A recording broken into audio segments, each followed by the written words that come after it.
welcome back to US 1 Billiards here in West Haven, Connecticut, the home of Jason Shaw. It's not quite been Jason Shaw's week this week on the pool table, but he will be back for sure. Join us for today's play, Jeremy Jones. JJ, so far so good this week. We've seen a lot of good pool.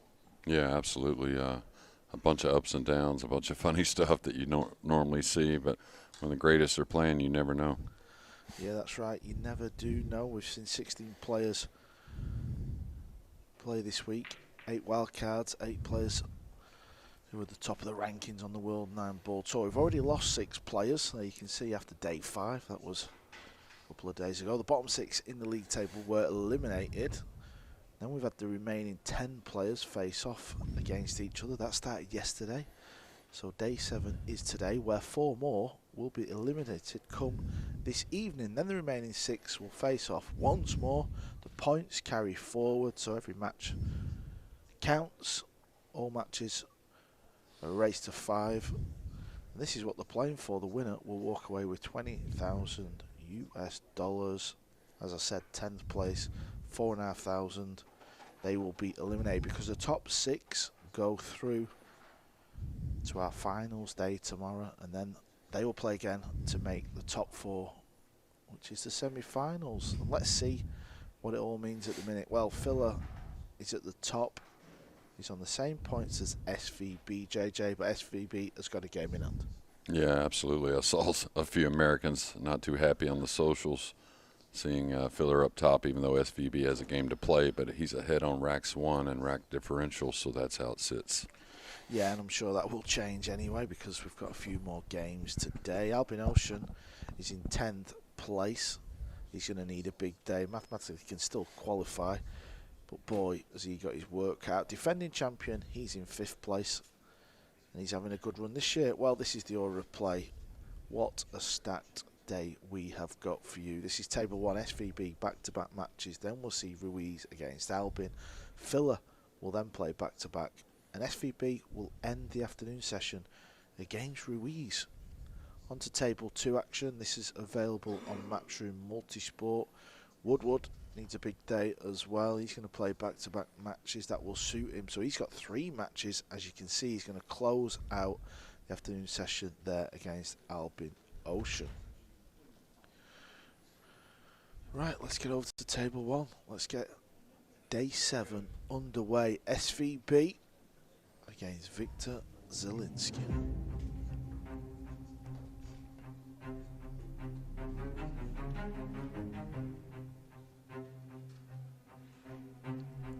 This looks a fantastic lag. SVB pretty much glued it to the rail, so he will start this match. And we'll talk about Zilinski in a moment, JJ, because seems to have continued the form. I know you was in Boston right before this event where he took down the McDermott Classic. Maybe a friendly kiss to start there. Maybe that cue ball was heading cross-side, but probably the lightest break I've seen from Shane all week. Still plenty of speed.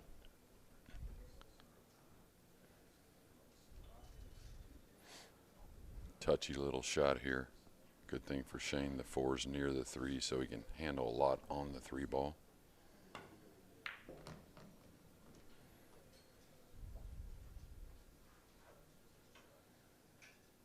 Yeah, Zilinski's had a great year so far. A little up and down in this BLP. Started off really strong. Looked like the guy to beat the first few days. And really the only player that's had that up and down kind of event, I think.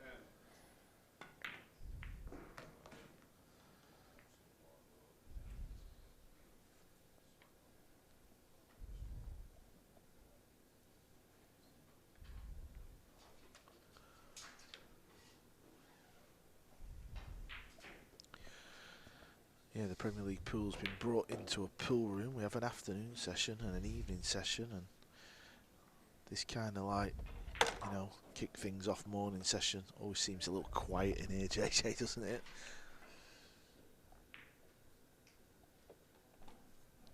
Yeah, well, one thing is the that's been really special about this PLP is the, engagement with the fans and all the action with the fans. Of course, as the day gets going, the fans loosen up. I think as they see the players loosen up a little bit. And of course, last night was Saturday night, so everyone enjoying their Saturday evening after play was done, as they should. Yeah, as the play continues throughout the afternoon, I'm sure more people will arrive. Maybe there's a few sore heads here in West Haven. Yeah, I think today and tomorrow are pretty sold out as a whole. Nice quality break and run here to start. SVB with the Louis on today, so it's feeling good.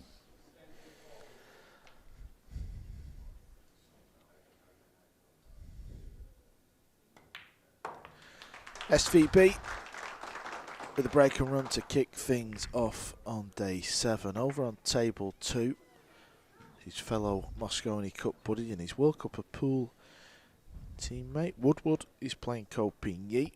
He's jumping at the 1 ball. Yeah, that's something to think about, that you never know. Somewhat like Team Austria now with Fedor Gorst in the mix. We'll see what that USA World Cup team looks like. Schuyler's tied with Fedor Gorst on 11 points.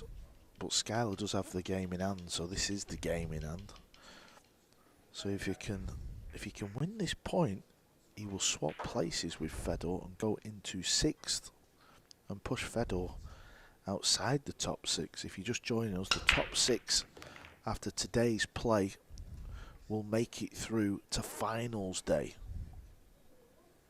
Yeah, and I believe those two square off today at some time, if I'm not mistaken. Don't recall them playing yesterday. It's been a lot of matches, so excuse us at times.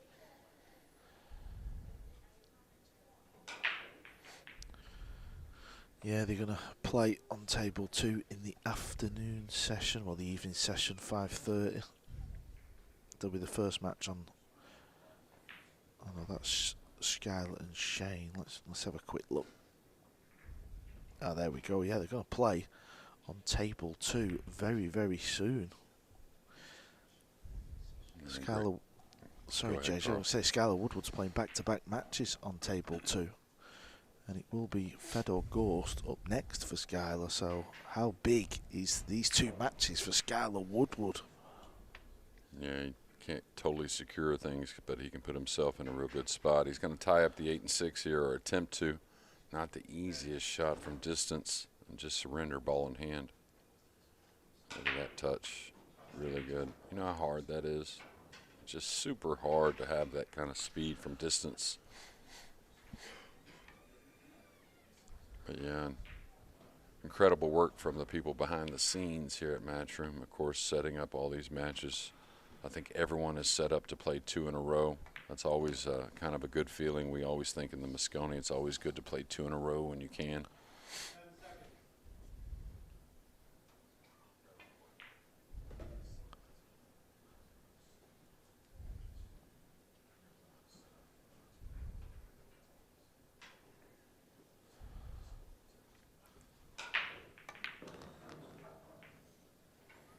Not sure what the plan is on the 6 ball. Anything you can kind of foresee here, Carl? I don't really know what.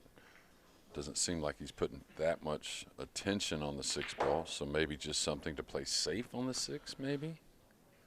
Yeah, I think that's what he's going to weigh up. I think he's going to just drop short on the 5, 2 rail it back out.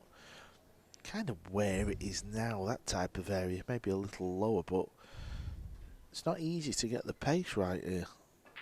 Yeah, I think he had a little thought of breaking it out if he draws that cue ball back where he pointed the cue a little more full on the 5. He may be able to slide, but now he's got to play a bit of a touchy one with the speed. Oh, that inner rail looked like it came off a little hot.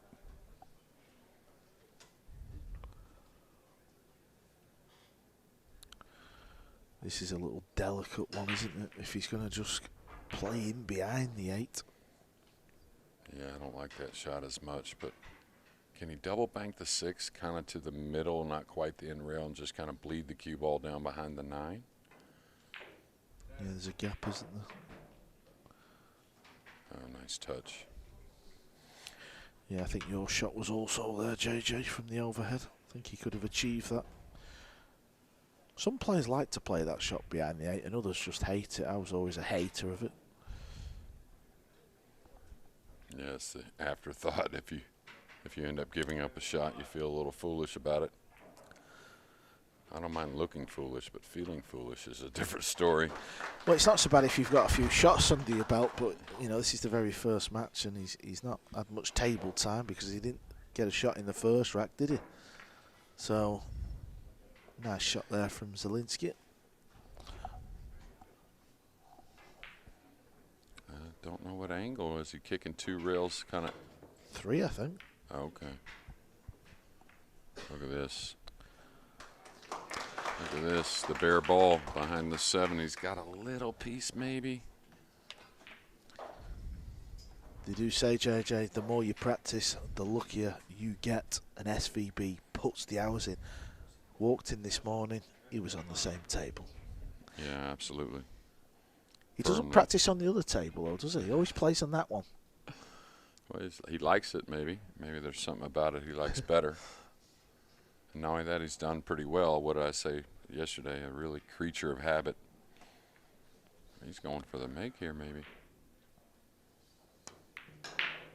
Oh, what a shot. Oh, my. Ooh. What a pot that was. Look how thin this ball is. Well, you know, when you're playing an opponent, maybe not this caliber, but in another tournament, and you leave them just enough that they can see to make it, kind of like forces them into the correct hit. Of course, that wasn't the case. He hit it perfect. Yeah, well, I was talking about the more you practice, the luckier you get. Well, SVB didn't get lucky. He left the potting angle.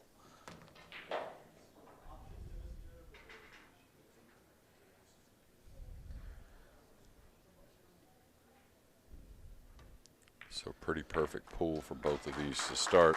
It's 1-1.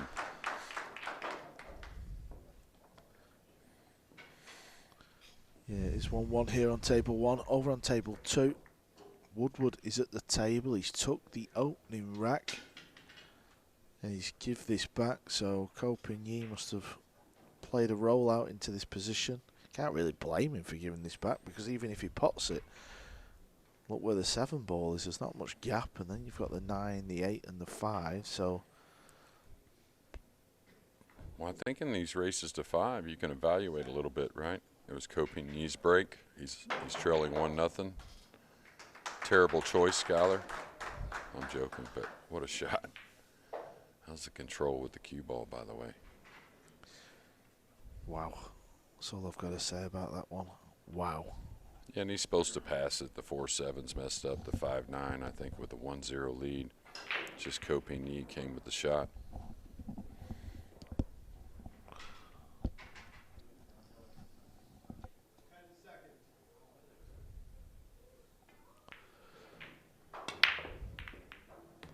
He's missed the 1. Definitely taking a hair more speed off. He wasn't breaking at, full capacity pretty much the entire tournament, but he's been tinkering with something he likes.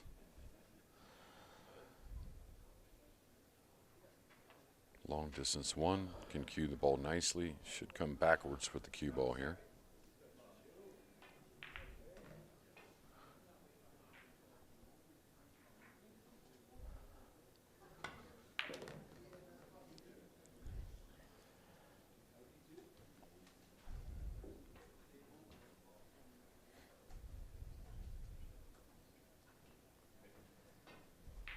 May have to play some short side. Maybe anyways on the 5 later on, we'll see. Try and get the most out of this, just holding for a little bit of an angle on the 3 to pull the cue ball up the rail.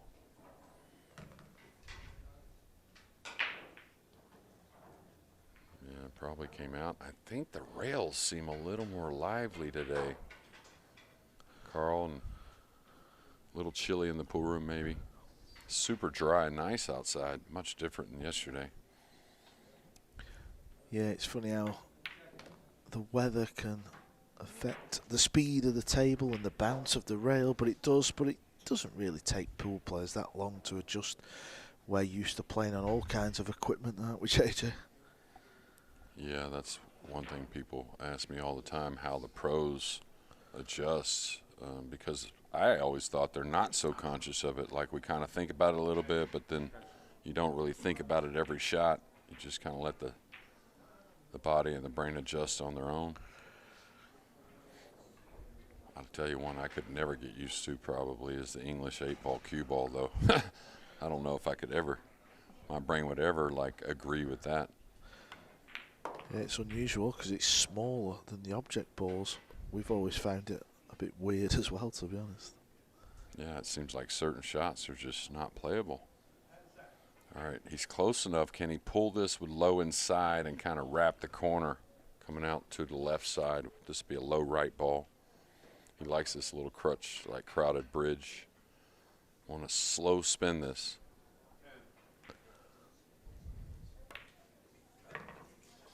Just take what you can get on the 6. He's going to fall a little underneath it, so I love that little bit of an inch underneath the 6.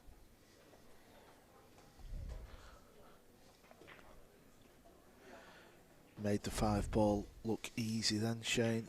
They can catch you out.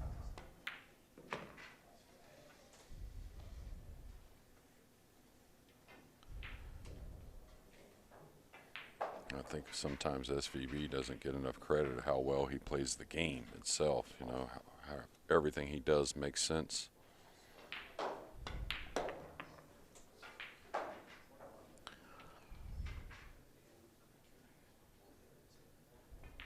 This is for 2 breaking runs out of 3 games. So good stuff so far. Yeah, real good stuff here on day 7. Plenty of action here, as we've already told you. This is Coping-Yeet. And he ties the match up, so big matches coming up here on day 7. We're going to take a short break.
Zilinski to break. He's down 2-1. This has been a high standard match so far. We're just 3 racks in. But both players are looking good. And Zilinski's the only player out of the 16 to put his hand on the rail while breaking. I think these are too soft, JJ. I'm going to pull him up on this. We have an unwritten rule, don't we? I think that's just too soft. Yeah, what seems like when Zilinski doesn't play at that speed, he can miss it the 1 quite often, play it a little thin. But how do you get around it? That's the problem, innit? If there's no rule and there's an unwritten rule, I mean, what does that even mean? It doesn't even make sense, does it? Yeah, I mean, it's something that needs addressed for sure. But I think at times things were better when the referees kind of like weren't afraid to give that warning. Yeah, it's a hard press kind of situation for the refs, and this is going to be a very good snooker if he did get the snooker, because the two, he only has a piece of the two. He may come 3 rails around at the long rail where he's standing and wrap the corner. That way he can get some speed on this kick. Is there Masse here he's looking at? Maybe he's not snookered at all. If he's not snookered, this is a mistake for sure. Okay, I thought it had to be the Masse. Now he can try to play it with speed and bring the cue ball back. I like the light Masse myself. Take a chance at really getting the snooker.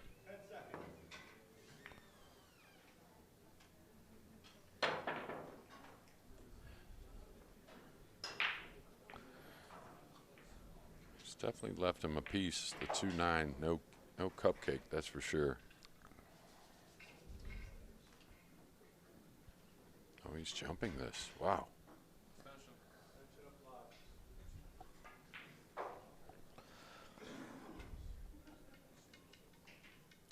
Is he jumping it to the corner? Sorry, JJ. Is he chasing the 9 with the jump? I gotta believe he's going for the 9.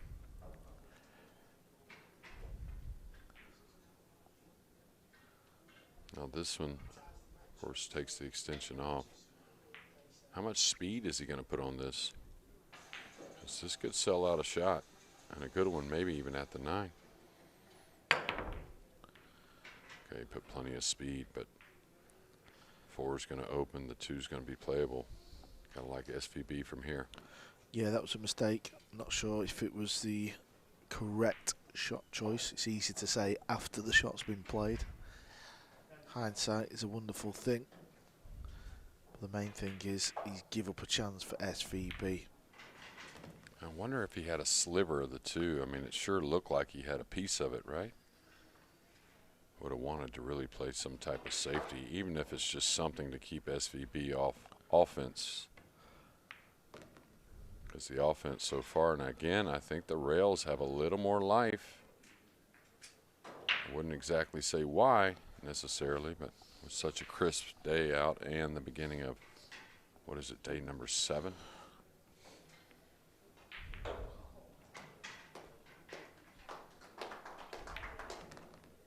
Why is it always seems when they change as well that it's the short rails that end up being a little more bouncy to begin with?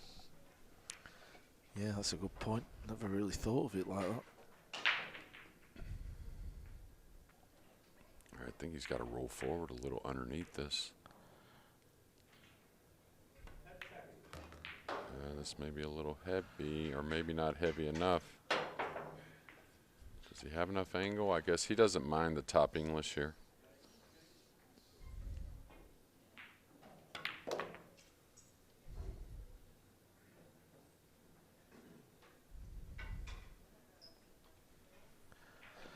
Also bounces when it goes in straight, doesn't it? Like, it's not bounced off the second rail with a bit of spin, has it?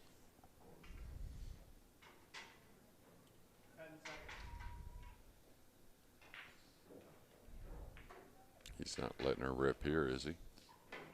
No, just...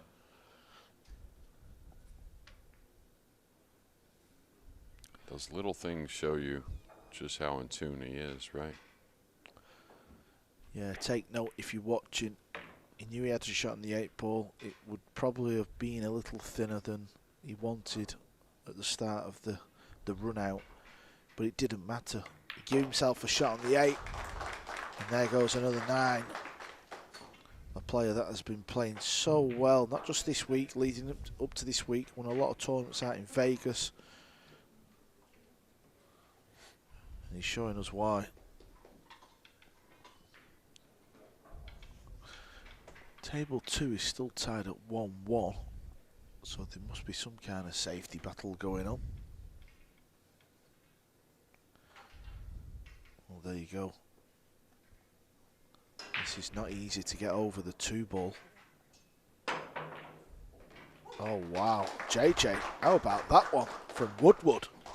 Yeah, I always say that about Skylar. He may not be labeled the cream of the crop with the jump cue, but when in action, I think he is one of the best. Maybe he doesn't have all the shots like some of those guys, but when knocking in a big ball is necessary, he'd be a guy you'd call on.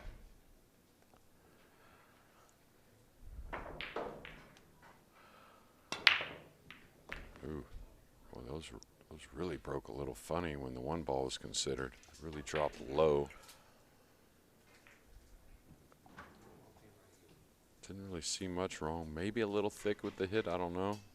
No, it looked pretty good. 1 missed by some piece, though. Did the 9-ball just go straight down? Yeah, that's usually a sign of maybe wasn't an entirely tight rack, and that does happen occasionally.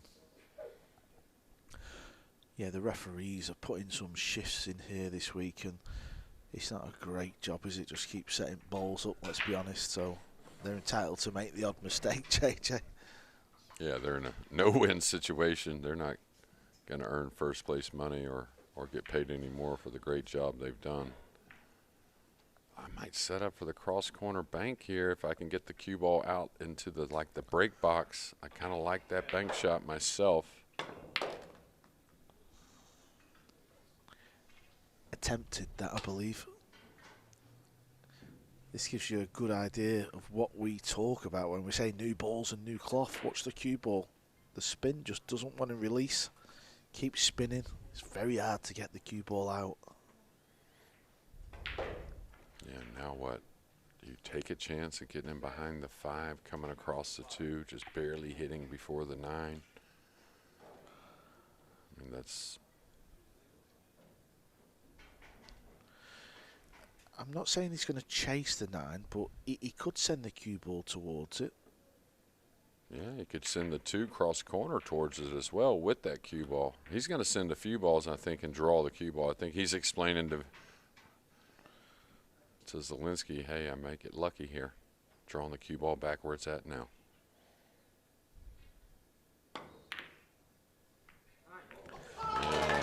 SVB. Not only is he playing well, he's telling Zilinski what he's going to do. Yeah, he said to Zilinski, you may want to shut your eyes for a moment. A little one-pocket shot there, leaving him long and straight on the 3, sending a few to your pocket. Listen, he identified he was in a bad spot. He had to draw the cue ball back for safety. He knew balls would fly over in that direction. Why not? Yeah, it's all processing the gamble, and the gamble did pay off in a 4-1 lead. That'll get the crowd going here this morning. It's the vision, though, JJ, isn't it? It's the vision of a pool player, you know, identifying you're in a tricky spot. So you've got to try and bring something to the table. Talking of bringing something to the table, Kopinyi wiping the shaft down like he does so often, building himself up for this thing. Cut. So we didn't see what Skylar did wrong after the jump shot, but he didn't win the rack. Yeah, well, he fell over and had a pretty tough 2-ball after that jump shot on the 1. Zilinski to try and bounce back. A little harder there, a little more speed. Yeah, and I would forgive him if I was a referee, because I'd be looking at the cue ball. It just looked a little thin, didn't it, coming down towards the pocket. Just a little lower that middle diamond, but yeah, I think that's okay. 9-ball. Talking about going after the 9. This is not set up poorly for a kiss shot. It's a long ways from that side pocket, but can he play the speed to hold the 2 underneath the 3-6-8? I don't think so. Cross side bank cut off. Good look there, though.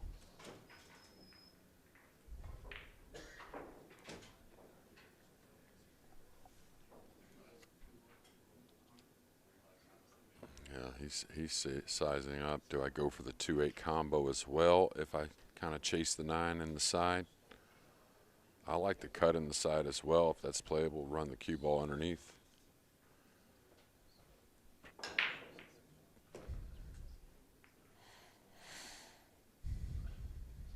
Taking all his time. They do have 60 after the break. Yeah, I thought hitting downward was probably not the way to go. I thought he could roll his ball, but he was trying to contain the 2. So what happens there, we talk about it kind of shooting in between. Didn't really give the 9 a ton of effort, trying to hold the 2 ball, and didn't get the safety either. So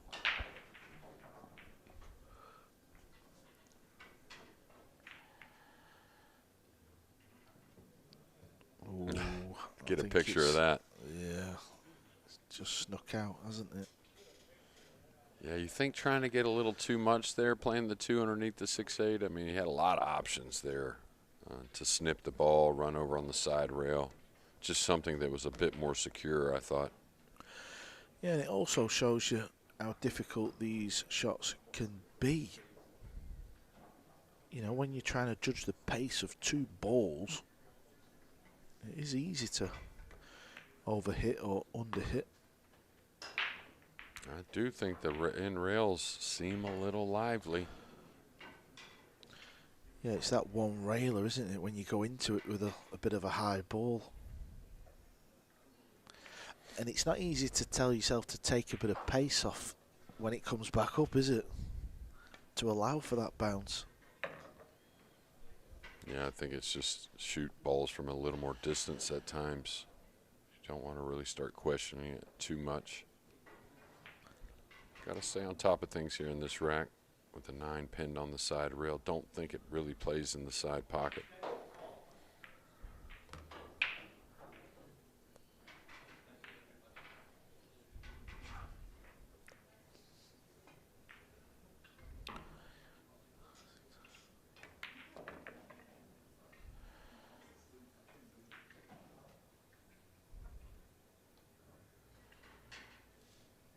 Really shocked he didn't come 1 rail straight up the table there. Easy to get the position you want, that angle you want coming 1 rail. 2 rails, speed needs to be pretty good, along with this one here.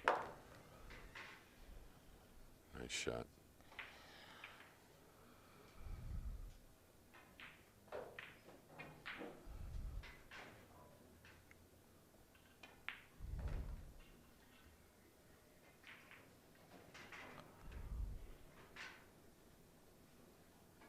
Often wondered why you fall straight in so often whenever you're just coming down, not really designating a spot to put the cue ball.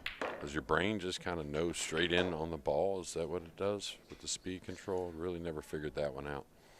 Yeah, you almost want to tell yourself, oh, I need to land straight on this ball. So you won't. Big shot for Zilinski. In the meat of the pocket. He wins his 2nd rack here on table 1. Let's have a look at table 2. Well, that is now 3-1 for Copigny. So we're going to take a short break. These matches are hotting up.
This is Table 2 action, Matchroom Multisport YouTube.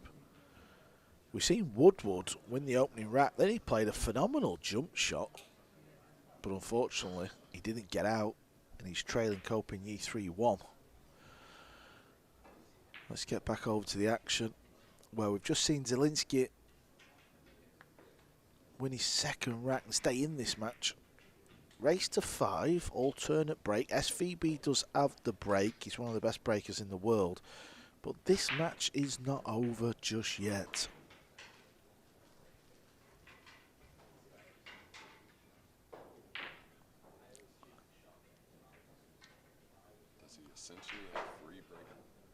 Does he essentially have three break-and runs in this match, right? With the combination, I think that's it. And looking maybe for a fourth, this 2-ball is going to get difficult.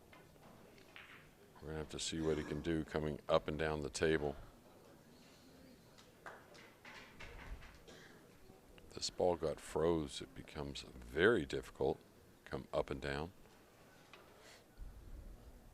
Just got to pure this one.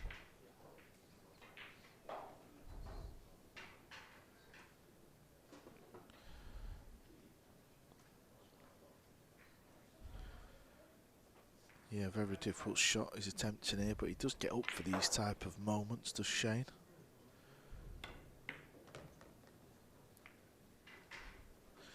Needed to miss a ball. The fact that he's clipped the 8 has meant he's not on this, but is he going to chase the 9? I mean, the safety's pretty easy, but...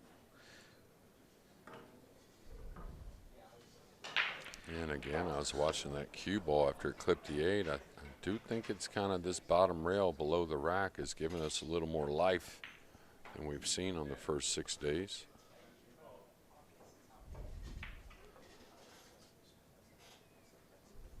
I don't think I try to carry the 3 over very far here.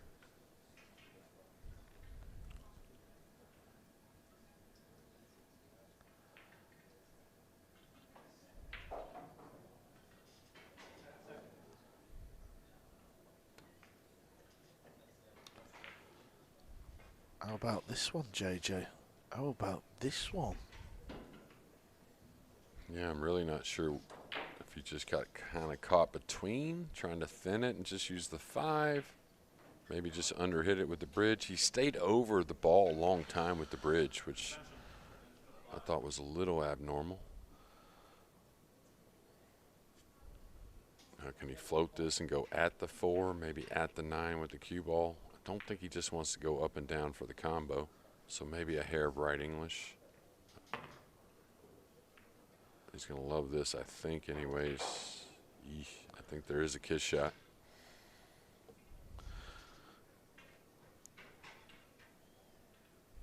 Yeah, he should be okay here. Just a thin hit on the 4 with a hair of left English. And that's why the safety from SVB was a real poor one. He will know when you're playing safe at 9-ball, you've got to be so careful because there's so many options that you leave your opponent. You left him a simple cut on the 3, and he's been punished. Zilinski will be breaking as well, JJ. Yeah, absolutely. And Zilinski, who's broke the balls pretty well so far. SVB, see if he can leave that mistake behind, but really just a game away from Hill. Hit the 2 well, just caught the 8. Got a little on top of the 3, not his best safety in return. Now to table 2. And what looks like a huge game for Schuyler at the table, trailing 3-1.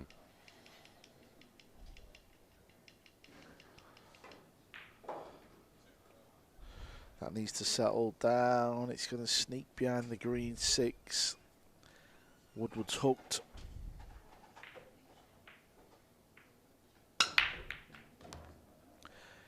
Cue ball a little thin. Did open though. Is that the 3 that stayed near the 9 maybe? Yes, it is. He's going to have, I don't think a real big pocket, but a little bit of a big pocket with the 7. So Really kind of facing this if he can get at the 2, which I think he can, kind of facing a heel match maybe. Difficult out though. Nothing easy with the 4-8.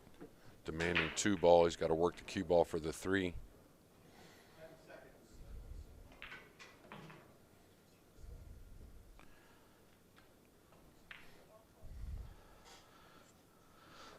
Incredible how he's ended up with a shot there. It looked, when he hit the break, thin, and all the balls were tracking up towards the corner. It looked like he wasn't going to get a shot, and it's opened up here. Still needs to play one more good one.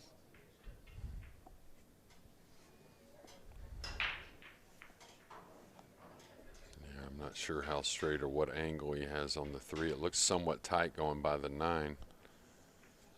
I guess he can draw straight back past the side and kind of hit the gap between the 5-4 to get on that 4-8 combination. Also could play the Karen, couldn't he? Off the edge of the 4, cue ball into the 8, if he can't get where he needs. Oh, this is handy, JJ. This is handy. Yeah, the speed control was nice. It was always going to produce something. You would figure anyways. The kiss, just the bump, just made it a little better.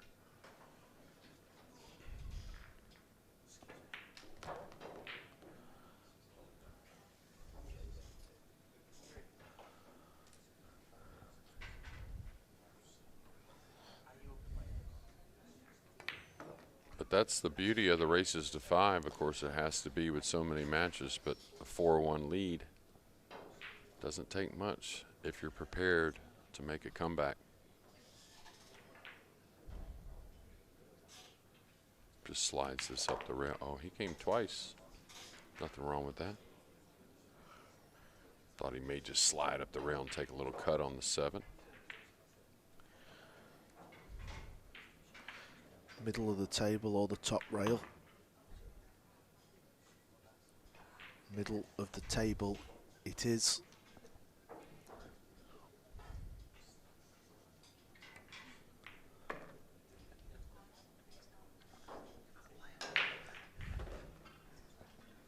This ball tracked a long ways.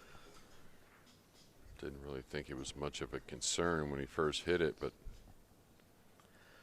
the bed's still really fast. Now Zilinski for Hill. We have action. SVB 4-2 up. Misjudged the safety. And Zilinski's come back strong. Well, Woodward. One more good shot here for Kopinyi. And this match could be over. Woodward's playing back-to-back matches on table 2, so he'll stay in the arena where Fedor Ghost will be waiting. This is the beauty of this event, JJ. Every match you see, it's like, oh, I wouldn't mind having a nosy at that one. Yeah, it's easy to stay here all day. That's why we've seen so many. Been here the entire 8 days. So much fantastic pool. Skyler only played 4 matches yesterday, so he plays 5 today. They played 9 in total over these days 6 and 7. Yeah, also Shane Van Bonen will stay in the arena because Mario He will walk in to play him next. So how's this game right here for his next match also, right? To keep the mojo going.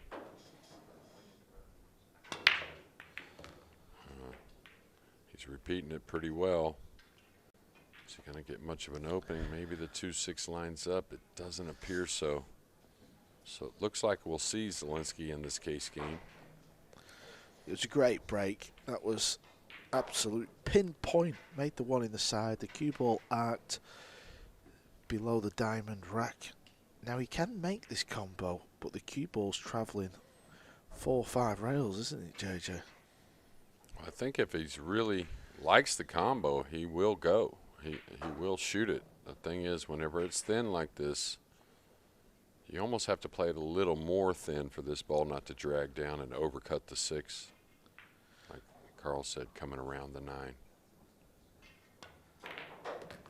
He switched it. He switched it. How's the speed? Doesn't have to go a bit more. It's okay, you know, you take that. This is more than cuttable. Beautiful shot. Not only did you have to hit it thin enough, as JJ said, you got to come round the back of the 9. Really impressive first shot there from Shane. Yeah, and even though the 3's near the pocket, tough 2-ball, plus he's got to gain position with the 5-8 covering. Surprised he played it slow, but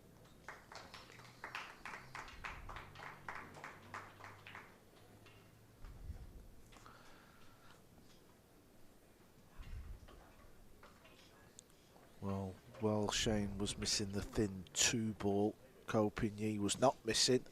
He wins that point over Skylar Woodward. As I said, Ghost will come into the arena to play Woodward. Can Zilinski get on the 3-ball? Unless this bounces. I don't believe he's got there, JJ. well, you know he can jump it. But can he draw the cue ball if he has to jump it? Well, he's a magician, not a pool player if he pulls that off. Well, you got to believe he can reach the jump. He can cut the 3 a bit to the side of the pocket and get the cue ball over near the 9 and play the kick. Well, Skylar's got to regroup quickly. He's got a tough one right here in a very important match. Of course, score's very important for him as well. Trying to bank the 3 up the side cushion as he comes across. I don't think he's going to get the complete snooker. It's close. I think that Shane has an edge.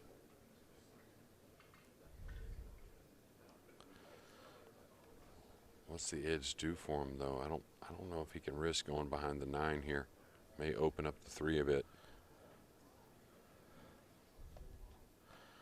Yeah, he's just going to try and use the 8. That's a little light as well, maybe. And you think the speed's off, but all it is the connection on the 3 sometimes takes a little speed off that cue ball that you can't really predict.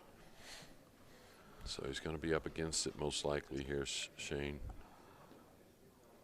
Well, I think he cut him off.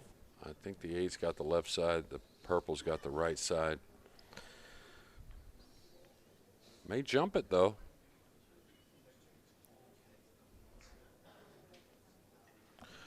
May be able to swerve it a little bit as well. Well, he's levelling out to a degree, JJ, so that's very tight. Yeah, I think it's the jump cue. Okay. Well, that gives you a good look. That just told us exactly what he's faced with. Now, this is not easy, JJ, to stop the cue ball, is it? No, and there was one yesterday about his only mistake. He didn't get over a ball yesterday. It was the purple 5 he clipped. Do you think he's going to try and use the 8-ball and not the 5-ball, or do you think he's going to try and stop it dead? I think stop it dead, just because it's an easier jump stopping it dead, and you're banging the 3 2 rails like that. I think if he had to cut the 3, he had to jump more of the 8. You know what I mean? The 8 was more of a jump shot. And the 3-ball might go nearer the corner pocket. Right. I like going for this bank here. Like trying to take it away from SVB. Could cut it and go up and down, but I really like the bank, and the kid does bank the ball pretty well. He can cue nicely to hold the cue ball. I think this is a no-brainer. He's going for the bank past the 9-ball. It's there, you know.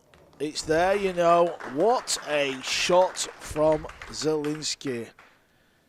Watch the 3-ball. It slides in off the rail because he played a low cue ball. So the spin helps it roll forward.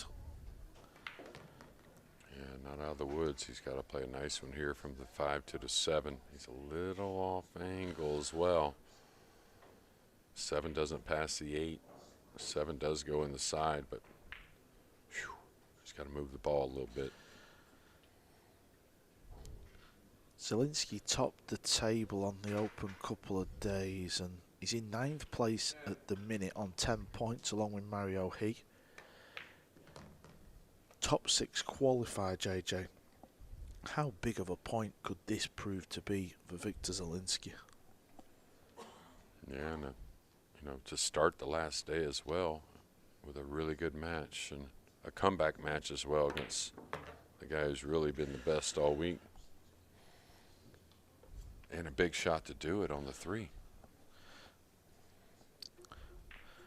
Well, we've been here, JJ, all week. This is our 7th day as well, and I must say this has been one of the best matches I've seen all week. It's had a little bit of everything. But it's Zilinski, the young Polish player, the young prodigy, who comes back from 2-4 down to be SVB 5 racks to 4. SVB will stay in the arena. Coming in after the break, it's Mario He.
This is day 7. Fedor Gorst, he's yawning. He's a right to yawn. It's been a long week, JJ, hasn't it? And Yeah, this absolutely. this is where he stands on the league table. He's right at the cut-off point.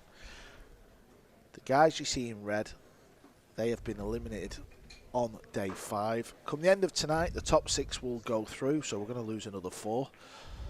And everybody's played 20 matches so far. We are really down to the business end of the Premier League pool. This is where things really start to hot up. As Woodward breaks, he's down 1-0 to Gorst. As always, Matchroom Multisport if you want to watch the end of that match. But we will get back to the feature table where SVB, who has just lost a Hill Classic, will take on Mario He. JJ, that was a great match, wasn't it? Yeah, absolutely. World class. And just thinking about Skyler, he's got a lot to do over there. Of course, Vicor's trying to do the same. Another splendid lag here on table number 1, and a guy that's been breaking the balls really well.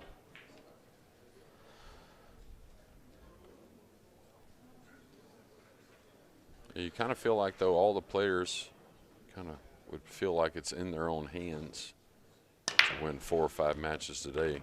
Oh, a golden break, but a scratch as well, almost simultaneously. Yeah, Nineball will spot on the spot, and it will be ball in hand for SVB. Yeah, you think that spot doesn't mean something? That cue ball came right across the 9. That's how they should be breaking, though, isn't it? He's unleashed there, hasn't he? He's gone full power.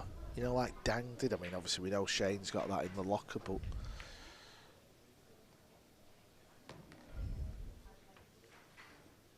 Yeah, and he who has lost the cue ball occasionally, and that's going to happen with the cut break. But all right, this rail is still giving him a little bit of fits. Probably got a little more out of that. Now a little awkward coming across. Should be okay, though.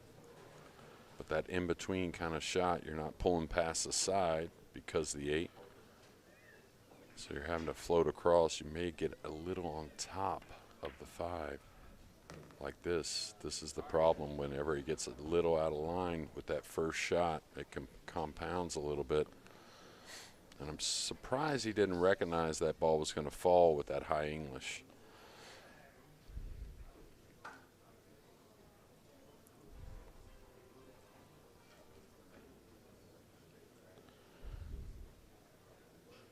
I think he can cut it.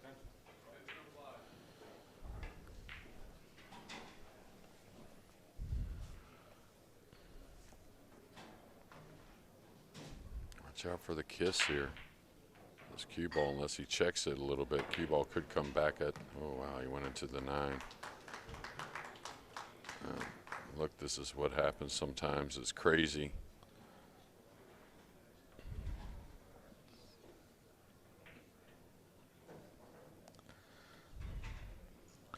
Always felt like when a very good player, you know, one of the top pros, just takes a gamble and kind of whacks, it usually doesn't end up too good for him.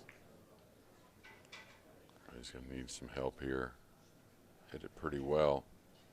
He's going to leave a rail first maybe, but nothing easy with the 9 right there in the middle, kind of maybe cutting off that path for the cue ball to move around table for the 7. The rail first is there. Wants a little speed on this.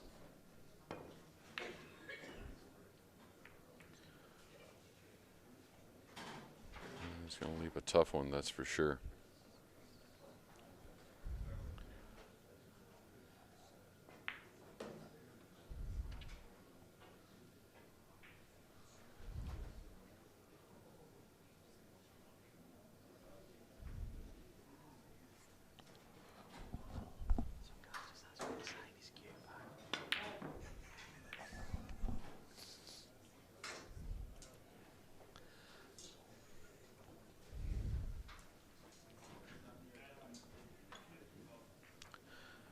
Well, he's left this one perfect for Mario.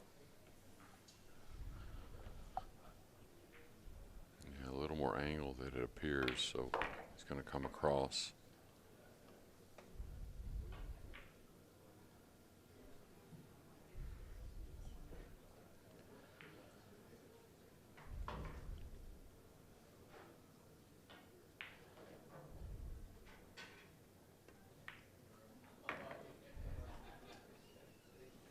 Pretty simple 8-9 to get started here in game one.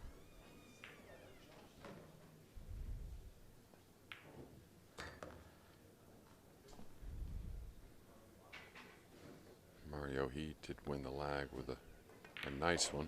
Almost froze the cue ball to the rail, so SVB to break in game number 2. Speaking of 2, table 2. Sky Woodward at the table. He trails 1-0 to Gorst, looking to tie the score. And probably as big a match as Sky's had all week as far as the standings and moving forward. Pretty big match for his opponent as well.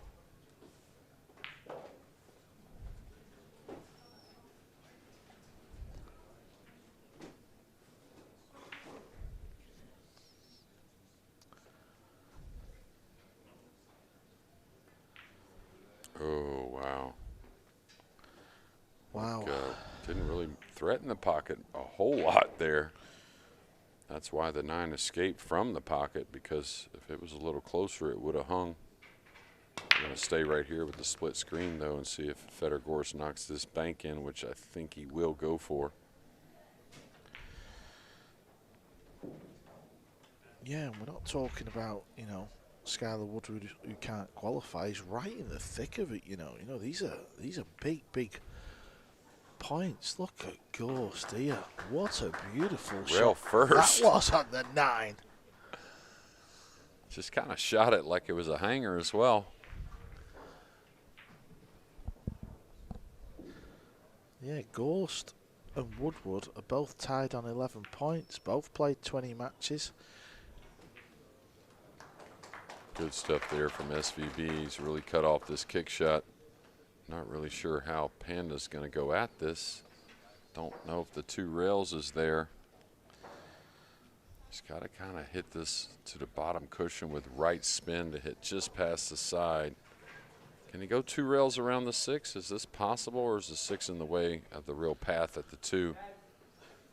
May be able to manufacture with some spin. I don't think he can hit it very hard, though, unless he comes behind. Don't know if that was by design, but he'll take it.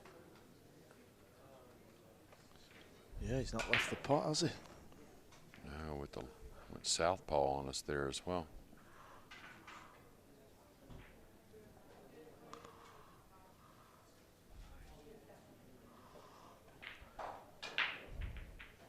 Shane trying to edge this ball. I think him and Earl and Efren are the greatest ever at edging the object ball.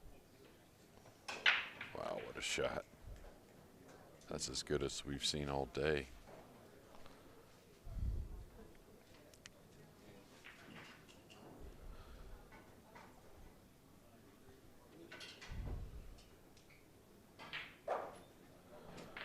Bit of a wry smile from SVB here early on day 7.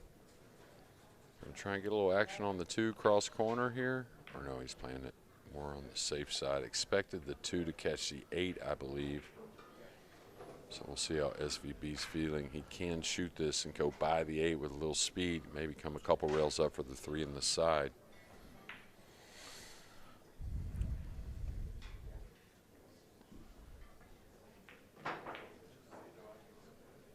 Got to put a little on this to avoid the ricochet into the black 8. How's he feeling, by the way? Looks like the speed's pretty perfect.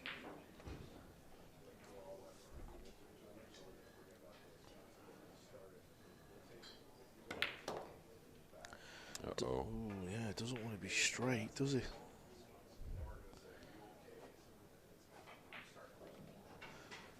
Well, he's down quick.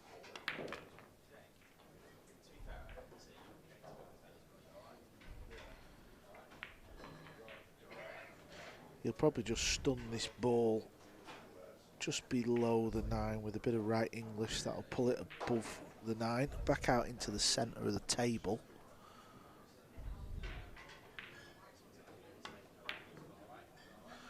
All because he didn't get on the pink 4 how he wanted. Yeah, it's funny how you do a lot of these matches. I just kind of felt the miss coming. just from the last stroke. Also on the 4, he got in a little quick, didn't get much out of the cue ball. And like you said, that first shot on the 3 after the great shot on the 2 is what kind of started a little bit of a mess. Yeah, I can't believe he didn't see the kiss there either. Needed right spin to avoid that kiss, trying to control the cue ball and the 5. Federgorst already up 2-0 after that incredible 9-ball. And now to go up 3-0, so not the start that you would say Skylar Woodward wanted here on what will be kind of judgment day to get into that final 6.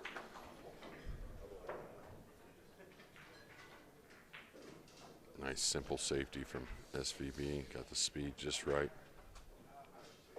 Can go 1 rail or 2 rails. Like to go 2 if you can reach it. Maybe flukes the 8 in here. You never know.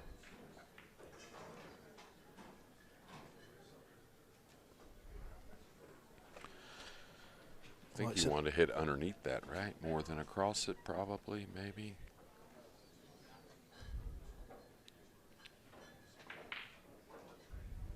Shane just needs to steady the ship here a little bit. Obviously, he's played a lot of pool this week. Yeah, it looked like he'd overcut it. As soon as the cue ball left his tip and it was rolling, JJ, you could see he'd overcut the ball. He's just having a little bit of a moment here to sort of regroup here.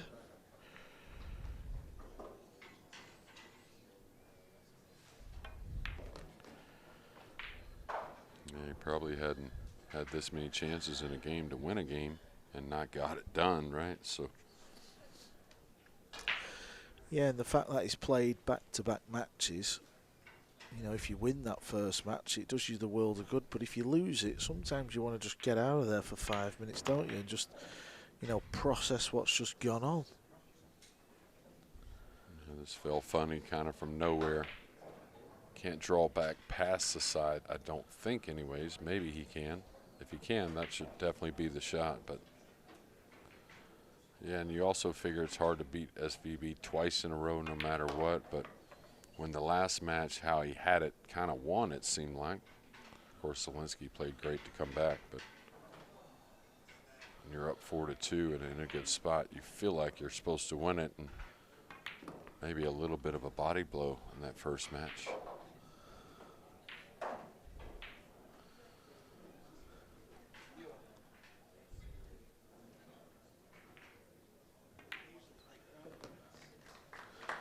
Well, things are just being gifted to Mario at the moment. I'm sure he didn't expect this at the start of the match. As he wins the opening 2. Things are not going great for Skylar Woodward. That's Federgorst at the table. He's 3 racks up. Little opening. Tried to float the cue ball behind the pink. Didn't get there.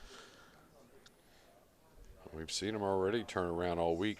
We've seen one today already, and no reason Sky Woodward can't make a match out of this. Seems like everyone's getting some shots. It's just a matter of eliminating the big mistake. We saw it in that second game, missed on a pretty easy 9-ball.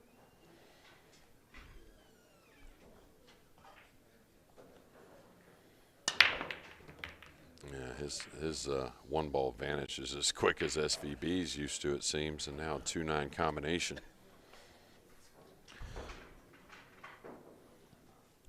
Yeah, Mario's going at full speed, and when we've spoke about this soft break, JJ, this is what we're kind of talking about.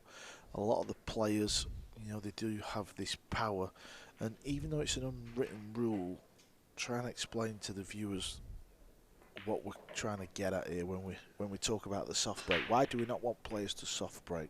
Yeah, we're trying to lose control on the break, really, and not play for a designated ball. That's why we have the 9 on the spot. We have the break box.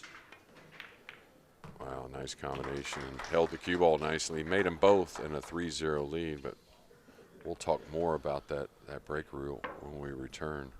Hell of a combination here from He. Stay tuned.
Fedor just playing safe here.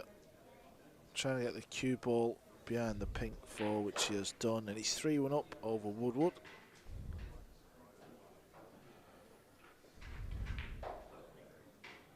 Shane might put a little more on this.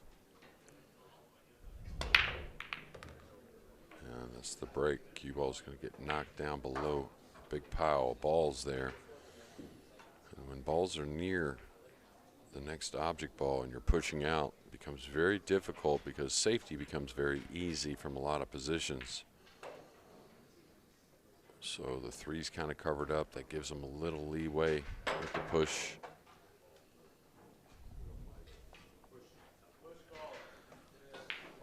Going to push to the top cushion.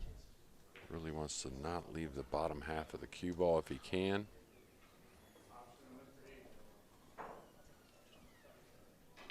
Tell you, kind of hard to not just roll on the 2 here and bump the 9 and lay him behind the 3-7, right? I mean, this is pretty fail-proof, I think. Don't really see how it could go wrong. You may even come off the 9 and really squeeze him on the 3-7. Don't overthink it here. I think he recognized it quickly. Just you're up 3-0, right? You want to secure the snooker here no matter what. I wouldn't get too involved with this. Yeah, I think you're right, JJ. This just looks pretty obvious. Just get to the bottom rail. Maybe you want it to bounce off a little bit, but he's gone. Yeah, this is madness. I mean, I know the 3's tied up, but it was just so easy, wasn't it? Yeah, you may even clip off the 9 and kind of really get him on the 3-7, like a ball in hand situation, really. Now it's giving him a bit of air. Don't know if he just crosses this over, tries to attack here and get down table for the safety on the 3. He's going to need some help. He's going to need some help. Got past it, so again, I think Mario really recognized it the first shot, or when he initially got down, and then started to think a bit more. Gorst at the table to go ahead 4-1, it appears.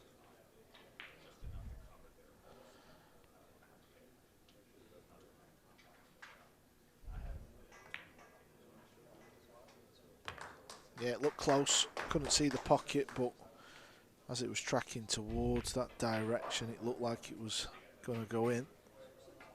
I think he's got to float this, just come short side on the 5. Could put speed and come around.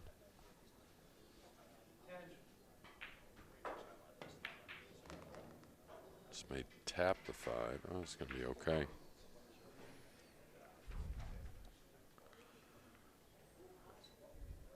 I like him looking a little bit before this. Doesn't want to fall straight-ish.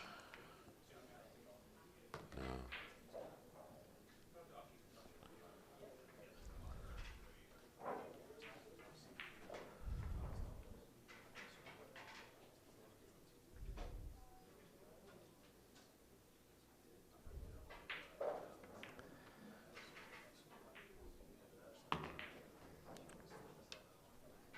Sweater.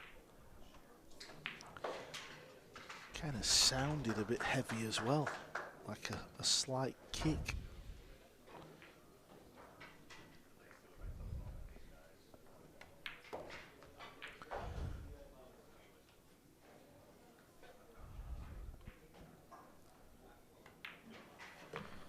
SVB was 4-2 up in the first match of the day. He lost the next 3 racks to lose.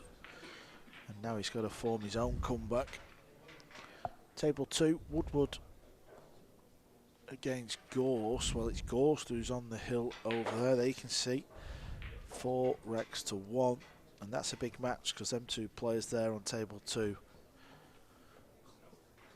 are literally right next to each other on the leaderboard. They're both on 11 points. 6th place for Gorst, 7th for Woodward. Whoever wins that point will go level with Ruiz, who's on 12 points.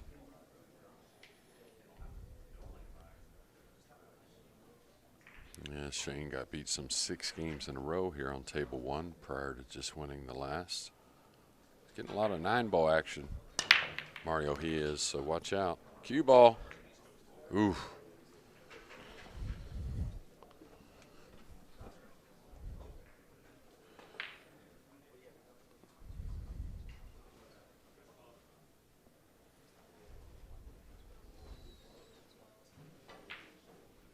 touchy little safety here. Like to just clip this to where the 2 cuts to the side rail, ends up underneath the 7 as he runs around table. That'll need a little bit of left spin to avoid the 9 though.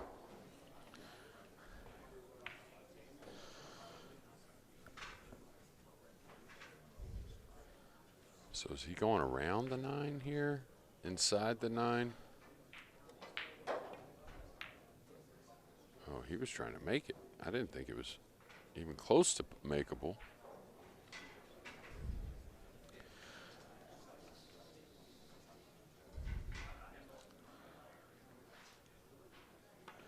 Go back to that shot before, JJ Way could have just nestled the 2 ball on the bottom rail, leave Shane hooked. He would have been hooked. Such an easy safety. Shane would have been kicking it at 3 down. Head in the clouds a bit. Now, Shane smells a bit of an opportunity here. And Mario didn't expect the run out behind the safety that didn't work, even though he didn't get the snooker. But yeah, the thing is, I truly believe he recognized that simple safety. Initially, he was about to shoot it and then started to second guess. All right, a little light stun here to go at the 6.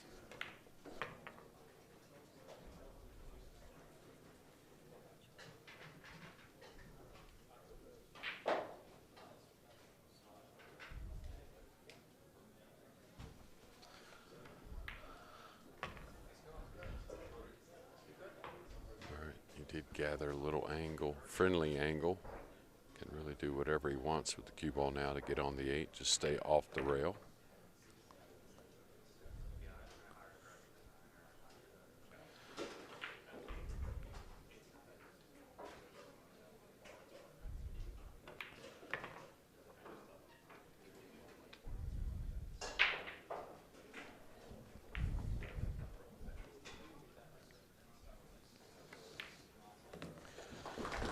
SVB notches up another rack here, but it was with the help of Mario He. Mario He, well, 2 decisions in the last 2 racks that he probably regrets now. Woodward is also trying to stage a comeback on table 2. That's the good thing with race to 5s, even if you're down big. You know, it's only a couple of racks and you feel like you're right back in the match, so everything's tight and pressure's always there.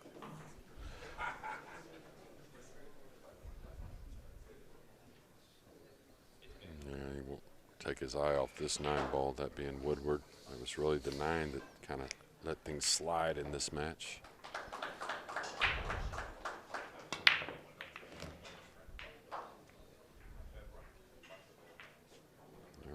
Cue ball's going to come up. There is a cut on the 2, I believe. Don't think the pink 4's interrupted that. Maybe a kiss shot on the 4. Thought he'd probably level out here on the 2. We'll see.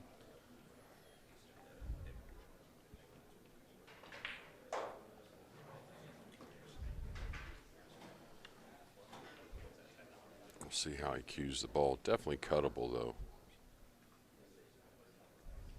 Straight back and forth, try to get the speed right. Could play the kiss shot on the 4, but I don't think it's just a total throw in. Pretty easy overall, but 2's going to have a lot of steam on it. There's a drill we use called the cutting edge, that really similar to this 2 ball, cutting it down in the corner. Now he's aiming a bit thicker, it looks like. So maybe going after the 4. Can't quite decide, can he, at the minute? Maybe the speed doesn't agree with him on the cut to hold for the 3 in the, you know, the open pocket there by the 6. Still believe you got to go with the cut shot here. Yep, the cut shot it is.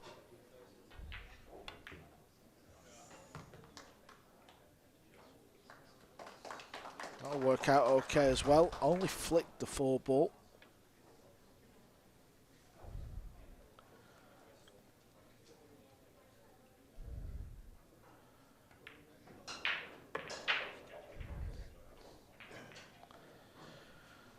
What a turnaround we've got here, JJ.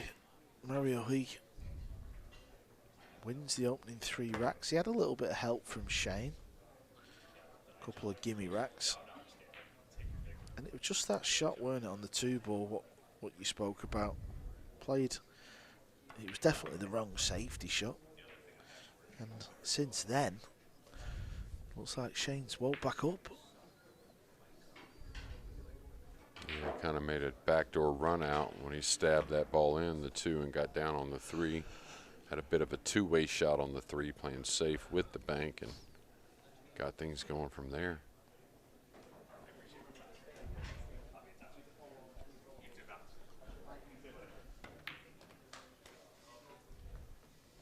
Speed's going to get a little 50-ish. And it looked like he was making his decision when he was down on the ball a little bit than rather before he got down. So definitely a 9-ball to pay attention to. This is thin, this ball.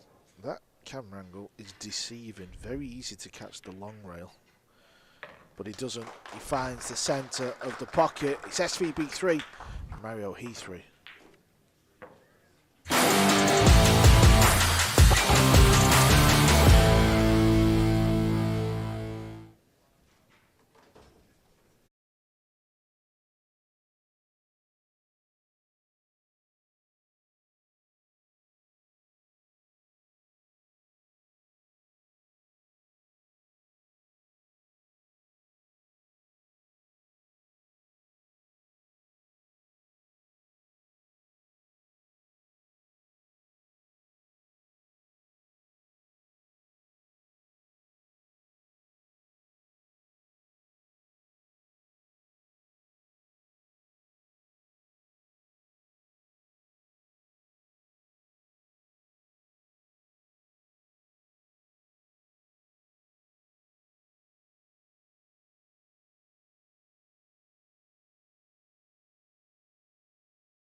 Four-two down, Woodward. Was 4-1 down. Well, every time we seem to come across to the table, seems to be a Woodward mistake at the moment. Has he got away with it? Matchroom Multisport, if you want to sweat the end of that one. Back to the action here. Mario He won the opening 3 racks. He's just lost the last 3 racks. Yeah, and I think it's, you know, they've all missed. They've all made incredible shots, but I think when you have misses by the margin we've seen from Skyler in this match, and of course we didn't get to see a lot of it in the last because his opponent did most of the shooting, but yeah, the misses have been by some piece. So wondering about decisions now. Push out.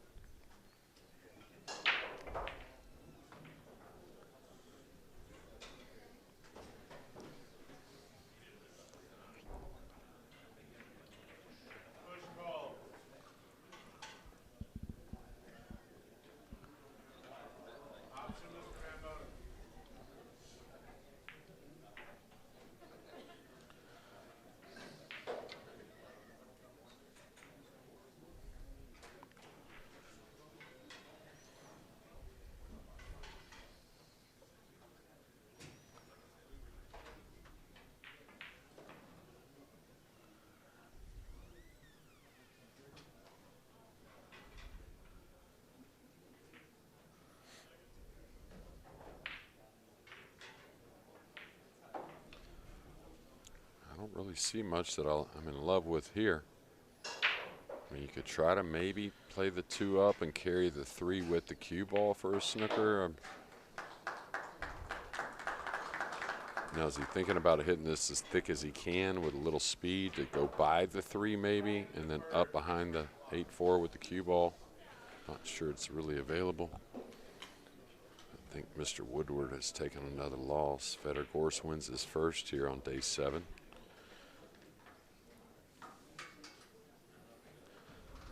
Yep, Fedor Gorst just walking out the arena. He has beaten Skylar Woodward 5-2. Wiktor Zilinski Ko Ping Chung is up next on table 2.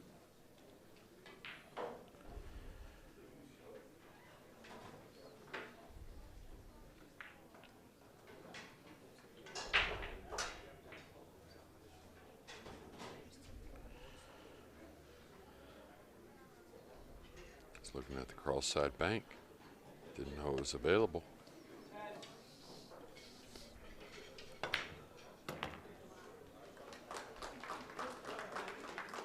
Gonna get just enough to get by the 5, I think.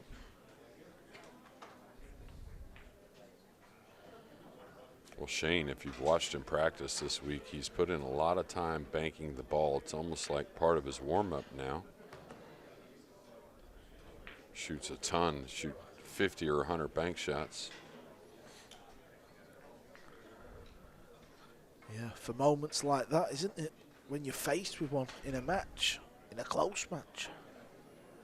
Or you've ever watched him practice, he's so unique. You know, he'll set up shots off the back rail where he's hitting 100 miles an hour for like an hour straight.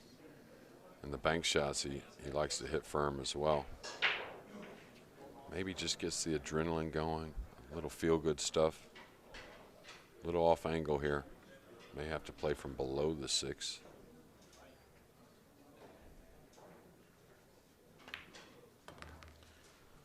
May fall a little straightish. It's okay.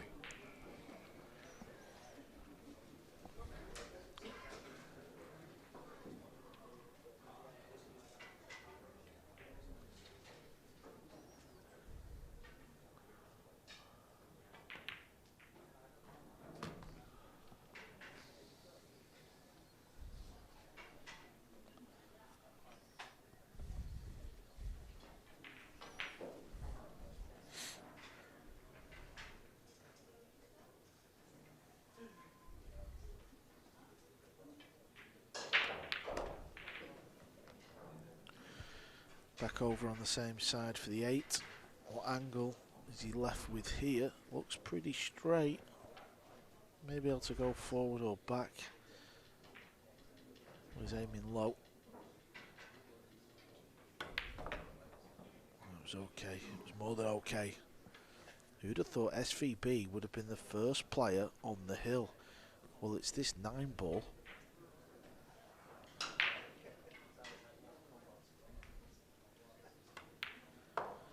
To be the first player on the hill.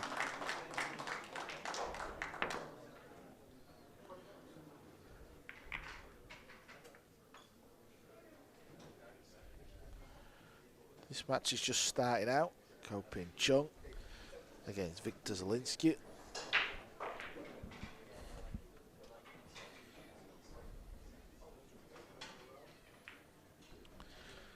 Zilinski's in 8th place, JJ. He looked good at the start of the week. He's just fell off the pace a little bit. Yeah, well, just like SVB, it was an incredible pace, so hard to keep up with it totally. He's had the biggest ups and downs, I would think, Zilinski, as far as moving all over the chart. Yeah, and he's still there. Don't worry about that. That win over Shane before was huge. He's on 11 points, tied with Woodward. Ruiz, Gorst are on 12 points. I mean, is he going to open to get a shot to stay offensive? Doesn't appear so. Tuned in on the 1 in the side, though.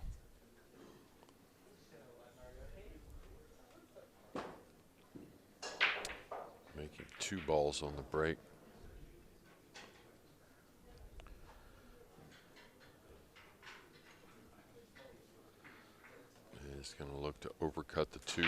the 3-8. Bring the cue ball just above the purple. Trying to use the 9 a bit. So watch this bottom cushion a little bit. This would be the type that if it is boinging a little, we should notice it.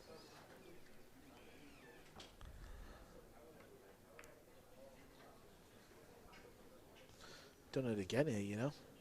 He's overdone the safety. It's surprising, too, because he could have used going into the 5 rather than floating above it.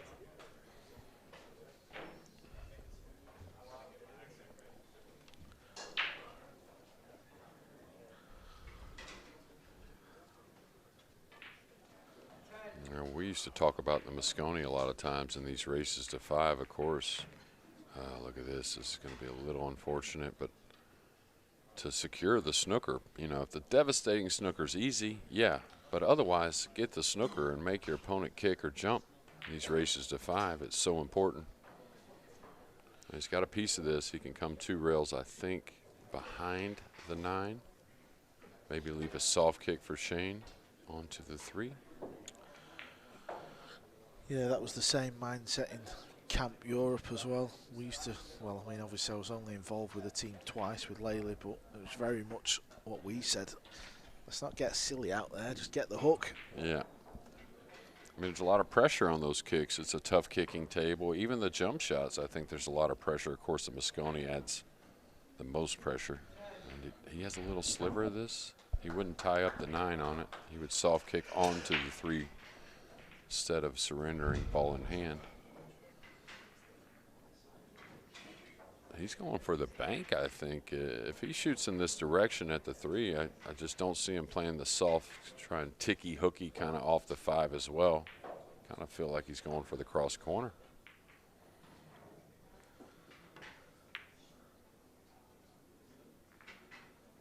Bit of a 2-way in mind. Yeah, well judged, good speed.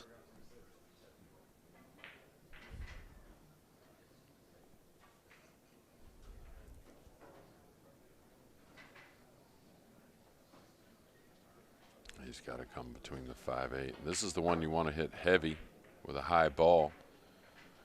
Could try to kick it in, I guess, but I like the high ball, trying to hit it heavy, get separation. Yeah, that shot's the one that kind of makes your mouth water, going 2 rails at it, trying to make it, but we see that kick miss very often. Mario Heat is on 10 points in 9th place. He's played 20 games. By the end of stage 2, so come this evening, all players left in the event will have played 24, so he's only got 3 games left after this, so to be 3 up and the position he was in, this is a big blow, JJ. Yeah, I agree. He played 5 yesterday, so only 4 today. Felt like he probably needed them all to advance, to have even a chance of advancing. Along with that, he needed, again, those wins plus some help. Shane may draw back for the side here. No, he's just going to play for the corner. The way he kind of regrouped made me think otherwise.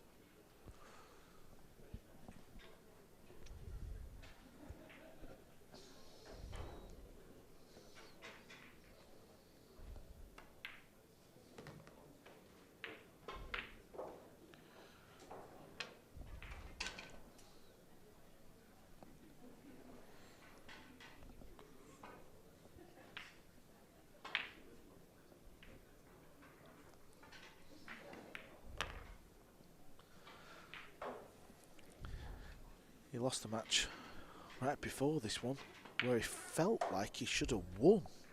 Zilinski come back from 4-2 down to win the last 3. SVB was looking like he was in trouble in this one. He was 3-0 down. It's this 9-ball to win 5 on the spin.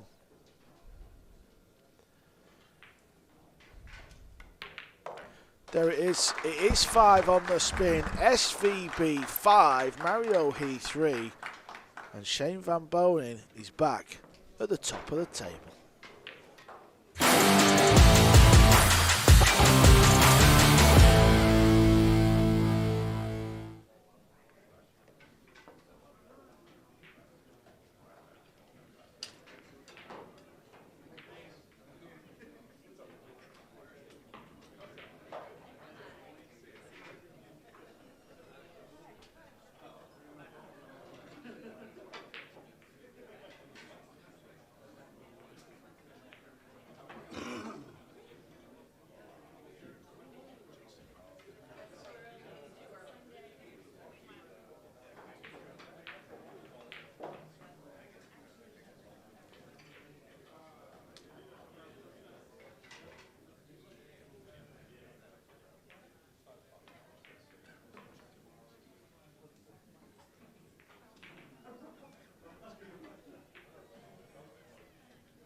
some food.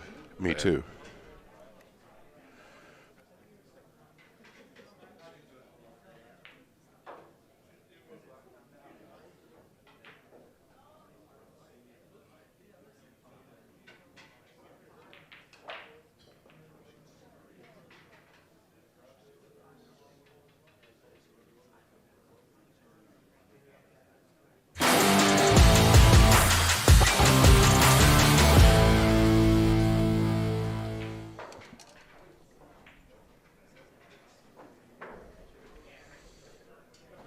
Well, hello, everyone. Here's our leaderboard. In the background, Ko Ping Chung at the table in another match.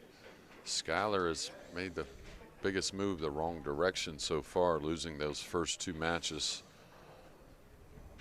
Of course, we can see Ko Ping Chung in a big match against Zilinski. Before we start our table, 1 match between FSR and Albin Ouschan. FSR, who's trying to get into that final 6. I'm not so sure Albin Ouschan mathematically can make it. I think there is a possibility, but a number of things have to happen. It's got to happen with himself first in this match against world number 1.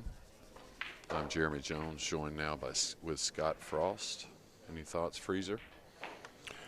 No, I'm just thinking about what you said. I know Albin definitely has to catch a gear, playing a good friend of his, FSR, the patented W&T break.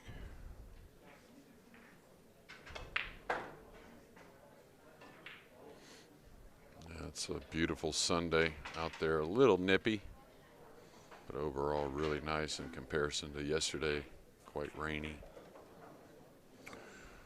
What does he have here, Jeremy?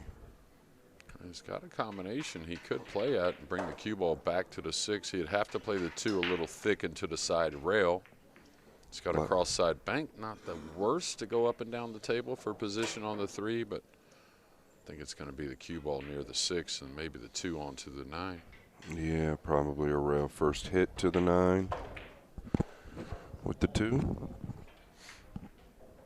Now I'm trying to see about the safeties. He could just cross the 2 over, bring the cue ball 1 rail all the way back down behind the 8, lay the 2 just past the side near the purple. Pretty natural and a shot that FSR usually doesn't mind playing. A lot of cue ball travel, but long bridge here, right? For pulling it back, and usually you don't get as much draw. Now he just played cue ball, which was very smart. Zilinski's on the next table. Albin Ouschan, his first match of day number 7. Yeah, and Zilinski on table 2, trailing 2-1 versus Ko Ping Chung. Yeah, Zilinski, if you're just joining us, with a big comeback in our opener against SVB. SVB with a big comeback in the second match here on table 1 over Mario He. SVB was leading 4-2 versus Zilinski, and then trailing 4-2 versus Mario He, and come back and won.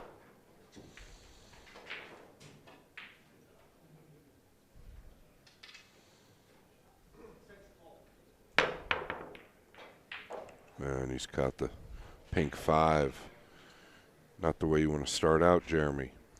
No, and that's probably a miss hit on the cue ball. Probably curved the cue ball a little bit. When you got to get over a close one going so far, cue ball gets down quickly, and if you miss hit the cue ball, hair it will start to take the spin. So here, pretty good. Just wants to set up with an angle on the 3 to come across for the 4. He's got some work here, though. He's got to go up and down the table a few times. Pink 4, lower left, nearest the 8.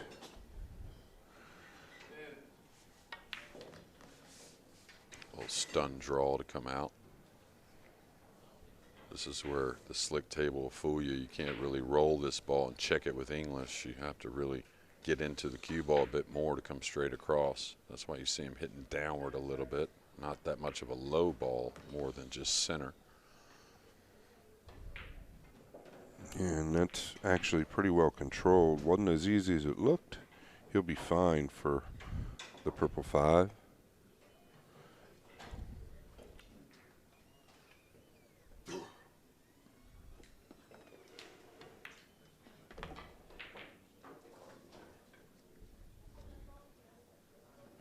It was a bit before day 7 last year when he started to take control of this tournament. It was about day 4 he started to wake up. He was a little under the weather to start last year's PLP. And it really looked like the only chance for the players, the run he had been on and for so long, and came out of that quickly and did what he's had done for so many tournaments, just kind of dominated the field in each match and each of these races to 5. It was so impressive. Yeah, you can kind of get the feeling, or at least I've had the feeling, that he was definitely going to step it up this last couple days. Hasn't quite gotten there yet, but still feel like it's possible. Yeah, well, the toughest, of course, field we've ever had at the PLP, and you know, last year there were a few matches you could consider certain players a big favorite, even though they were races to 5. That's not the case here this year at all. A 1-0 lead now with a nice run after a pretty good safety and ball in hand. Yeah, Jeremy, definitely seems like he's playing a lot quicker than his typical tempo. Koping Chung on the 9 versus Zilinski to go up 3-1. Well, Zilinski, after that comeback, he certainly won't give in, even though trailing. Crow brothers in a good position on the leaderboard. They're a good look at our world #1 FSR. He'll be in Germany next month for the Whirlpool Masters, and then, of course, the UK Open, Scottish Open in between. Many players are going there. Beautiful room, I've heard, there in Glasgow. Gentleman in the background there was Adam Clappin. Works for Matchroom, does a lot of the social media. He is a killer. They do a great job with the social media for Matchroom Pool.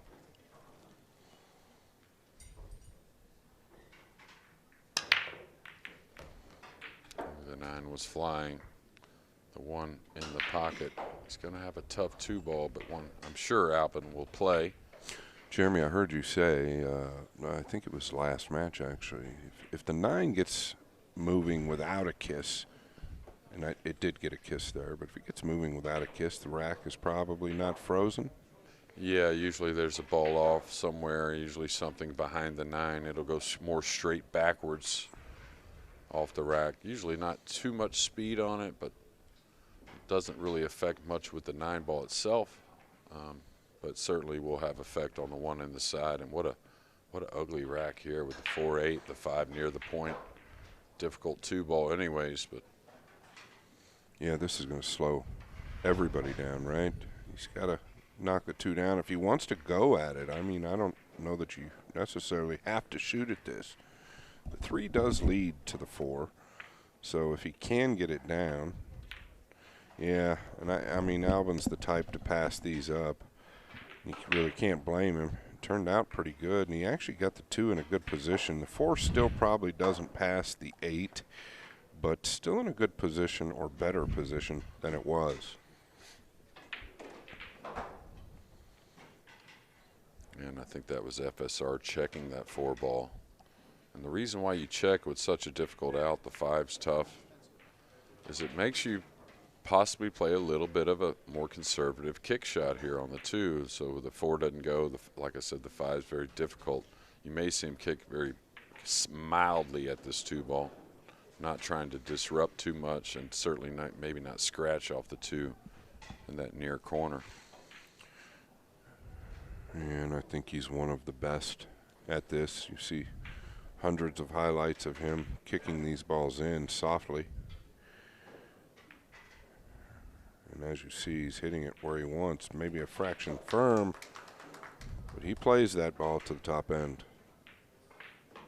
And now Albin, I'm sure, does have a lot of the 2 balls, so he may be able to get to the right side, but easy to chop this underneath all these balls and run the cue ball up table. You got so much cover there. You got to get by the 3, of course, but anywhere up by the 6, the 2 ball should have somewhat of cover. It doesn't have to be perfect, but should be all right.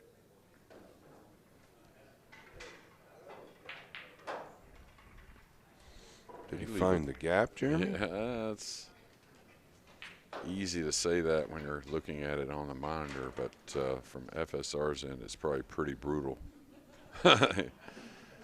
He's like, which way does it roll? Could swerve at this, but man, you'd hate to tear open the 5, right? I mean, Yeah, so you're saying the 5 has him probably, or yeah. well, he's open the 4. The 2 is going to finish a little difficult, but he might take a bank at this.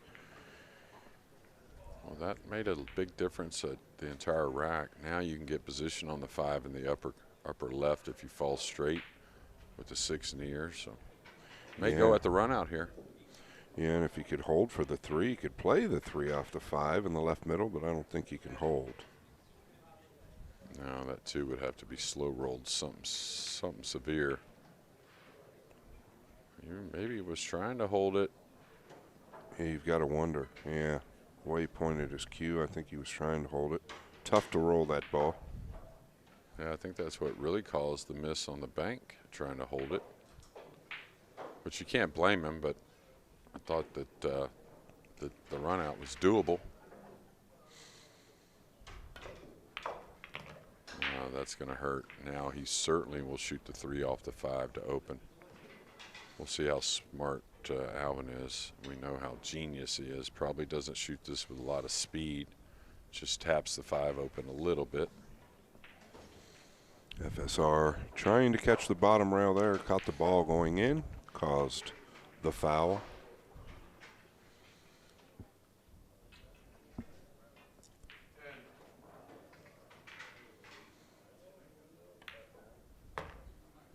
Yeah. He's missed the entire ball, and that is, you know, Jeremy, I hate to say it, but that's pretty bad.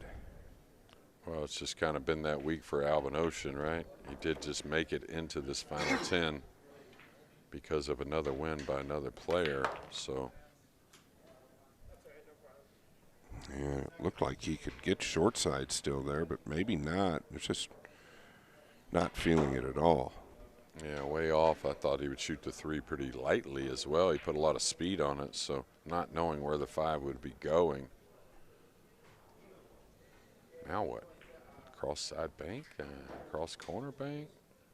Don't feel like he wants to play safe at the moment. I really don't. And so that'll tell you too. I mean, you know, if you think it's been his kind of week, and you know anything about Albin Ouschan, you can tell there's some frustration, of course. Well, the purple 5 was not going. It was coming short. The cue ball almost flicked it in to the right middle, but par for the course. It did not go.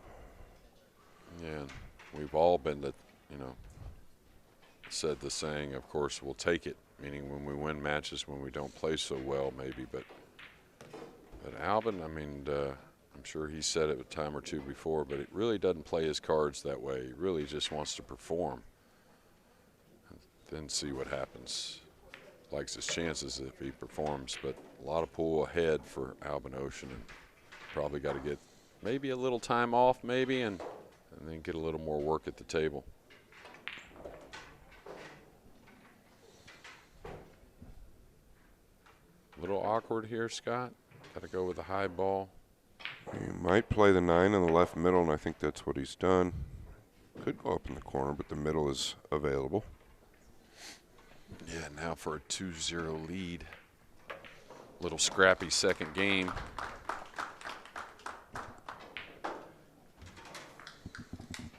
Looks like on table number 2, Zilinski is trailing 2-3 to Ko-Ping Chung.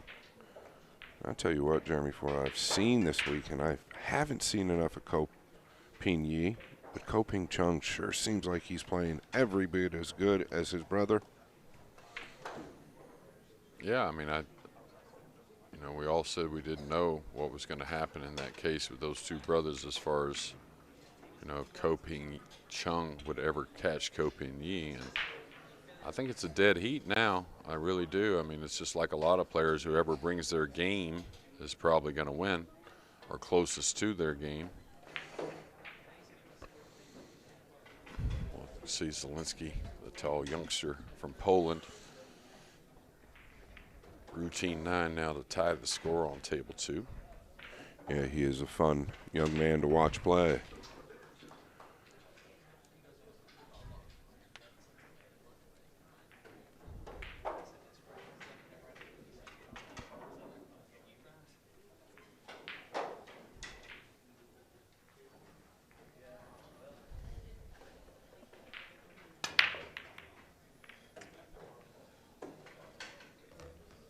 Did get the 3 down.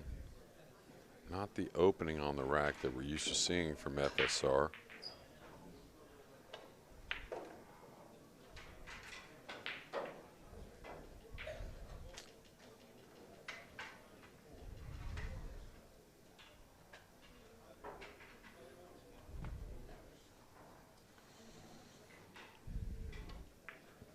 Albin would love to probably be anywhere else in the world but here right now. Hopefully that changes for him. Sometimes you feel like you are sentenced to the chair. I have been there many times.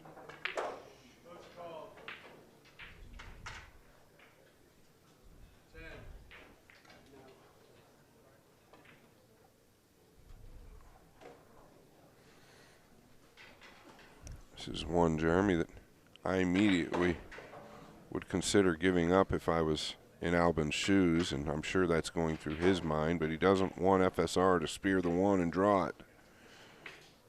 Yeah, I think he's in go mode. Maybe going for the upper left here. Trying to run the cue ball 2 rails and it's directly at the 7-2. Yeah, he's just a little wind knocked out of him at the moment. I think this 1 does pass and has a little angle to get behind the 2 in the side. So another difficult rack, though. You can see the 5-8 forged down table, so not easy to get, premium on that 5-8.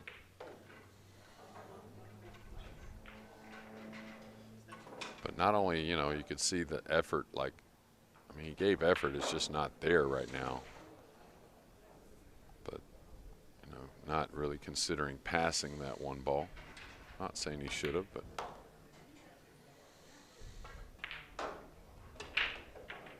Yeah, nice strike there. This is a little steeper than it looks, I believe. He can possibly tuck up in front of the 7, and if he can get the angle on the pink, he can come back down towards the purple 5. The combo is always available, Jeremy. He probably doesn't want to have to play it unless he's forced. Yeah, I think he's forced. He's got to come out where he was on that angle. He's got just right there to come 2 rails. Usually very good with the speed, so I think it will be the 5-8. We'll see in a moment. Not set up to where he can get really close, but he can get a good line on this, coming 2 cushions just past the 9. And you talked about the speed, and that's what this one's all about. This isn't bad. No, these players have learned to shoot these off-angle combinations at a lighter speed as well, which is something to me that wasn't the most comfortable thing to do. I always wanted to put a little more on it.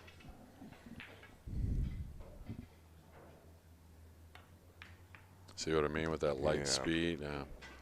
Yeah, he used a drag ball there, actually, just to hold everything. And all that is a ton of training, ladies and gentlemen. They're just constantly hitting balls. You can't set up all these shots. You just can't do it to practice. It's just too immense on the pool table. But what you do is put in a lot of quality time, and then no matter what the shot is, you just kind of trust what you're doing.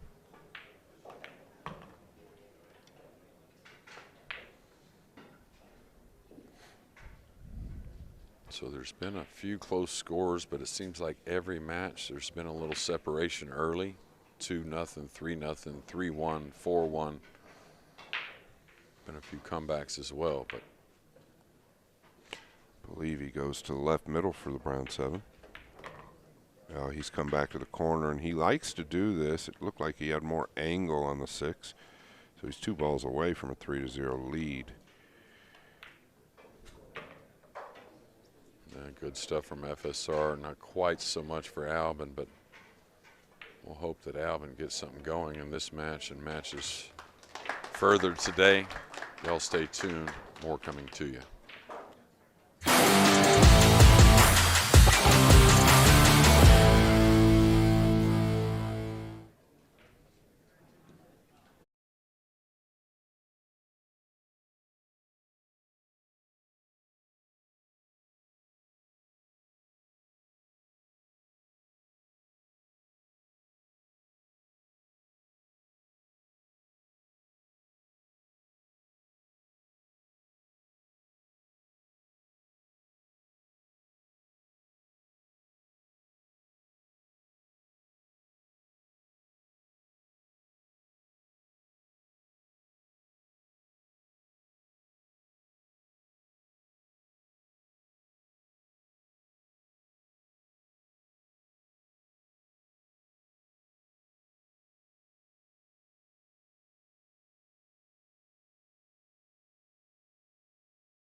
Hello again, everyone. We're back. It's the 2024 PLP from US 1 Billiards here in West Haven, Connecticut. Home of Ara and Jason Shaw. Albin Ouschan trails 3-0. He may have made the one in the corner. He's got a nice shot on the 2. Nothing easy, but very playable. 3's near. Looks like everything pretty much opened up. I think the 5 does go by the 9 as well, with the 4 pretty near that 5. So all about this opening 2 ball. That's a good look. Maybe the 5 doesn't pass, but like I said, the 4 is there.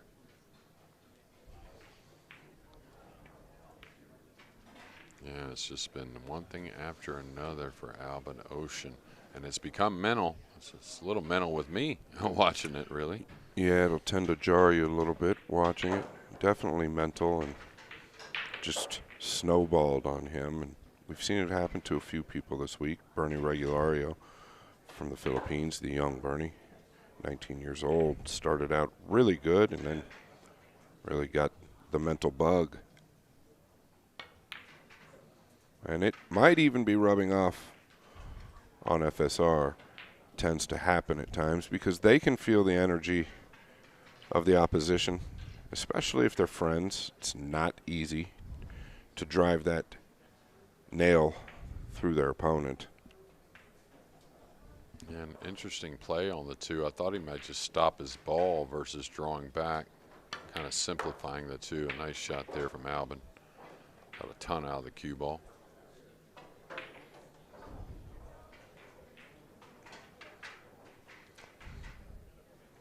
Just kind of feel him just going through the motions a little bit at this point. Yeah, he's gotten super thin here. I don't think he can get into the 5. The 5 doesn't pass the 6. Could fluke the 9 here. Can he dig enough in to go to the top rail and come behind these balls? Oh, maybe. I thought he was too thin for that. But yeah, he might be. Oh, no. No, he wasn't. He's going to get on the bank. That's not too bad. A little off angle. This is not easy, I don't think. He's going to have to pinch him behind the 9 here, Jeremy. I don't know if that's on the menu at the moment, Scott. So. You're probably right. Yeah, he's went after a few banks. We've seen that. Yeah, A couple made the highlight reel.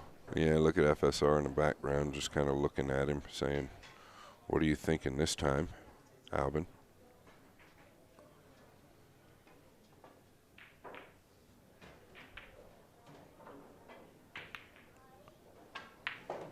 Cue ball's leaked a little bit. Not bad, though. Really concentrating on the 5. Yeah, it took a lot of discipline to play that shot. You could tell he was struggling to do it.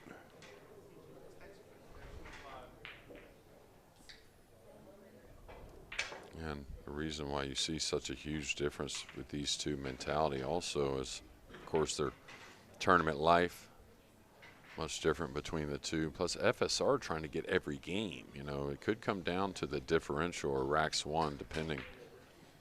All those carry over. The one that doesn't carry over, obviously, into this round from the last is the head-to-head tiebreaker. That will kind of restart as they've all played each other again.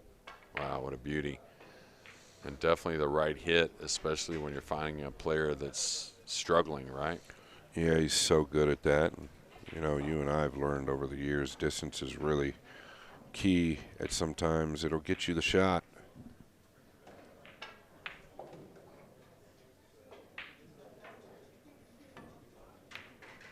Well, he's put it down without any worries there, Jeremy.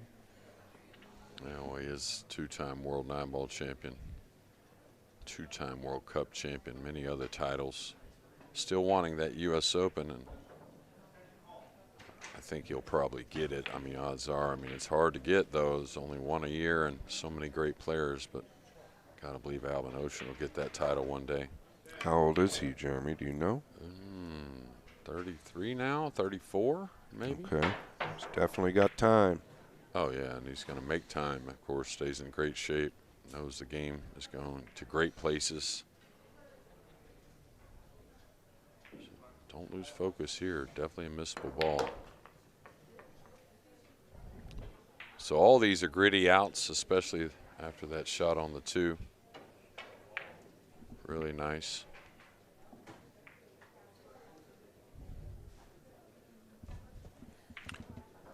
Have to go forward here, maybe.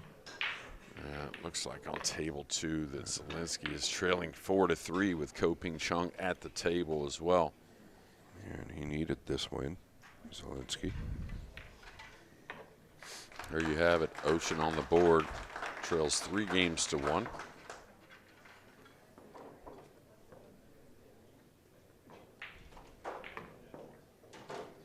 And we're back to table 2. Ko Ping Chung. It's really been super solid overall, and really a couple days exceptional, like his brother. Yeah, the exhibition he put on yesterday was something spectacular. He come with, obviously, 4 shots that I don't know that I've witnessed all week. Well, that's the thing, you know. He's kind of slowly but a little quicker than you'd think becoming that guy that can come with the big ball. And that's, I think, a big difference in where you're going to see his game and his status in this World 9-Ball Tour go.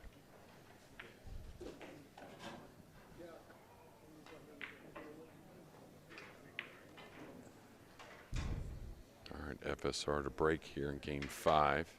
Keep you tuned, stay tuned in on what's going on with table number 2. Well, he's going to love this one, I think. He's made 2 on the break. Cue ball in the dead center of the table, pretty much. Wide open rack, and he has a shot on the 3. Oh, he's made 3 on the break, excuse me.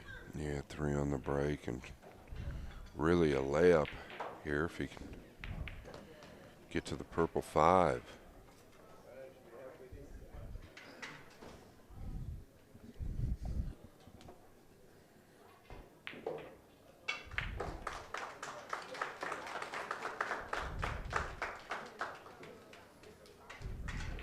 And 1 rail out towards the center. Carries his angle on the green 6. I'll just roll this with a little English to open up the cue ball just a little bit.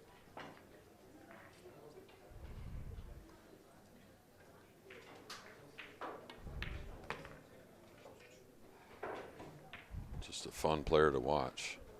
A lot of charisma at the table. Nice flow around the table along with the stroke itself. Really has all the shots also. So if you want to learn something, don't take a shot off watching these two here. Just pinching it. And well controlled, very compact. Love his game.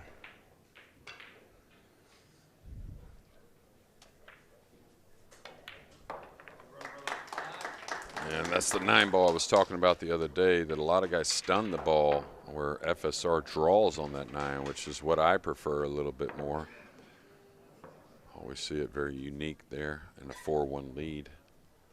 Looks like we've changed players. They're on table 2, another match coming, so Ko Ping Chung did get the win. So Zilinski a little up and down after a first couple of brilliant days here at the PLP. Really just riding high off of that Boston win going into those first 2-3 days. Yeah, Jeremy, and I got to watch him perform in Boston, and it was something special. He never let off the gas. Wiktor Zilinski. And was trailing 9-3 in the final or semifinal to Joshua Filler, and Josh never got to break the balls again. Ouschan to break here, trailing 4-1.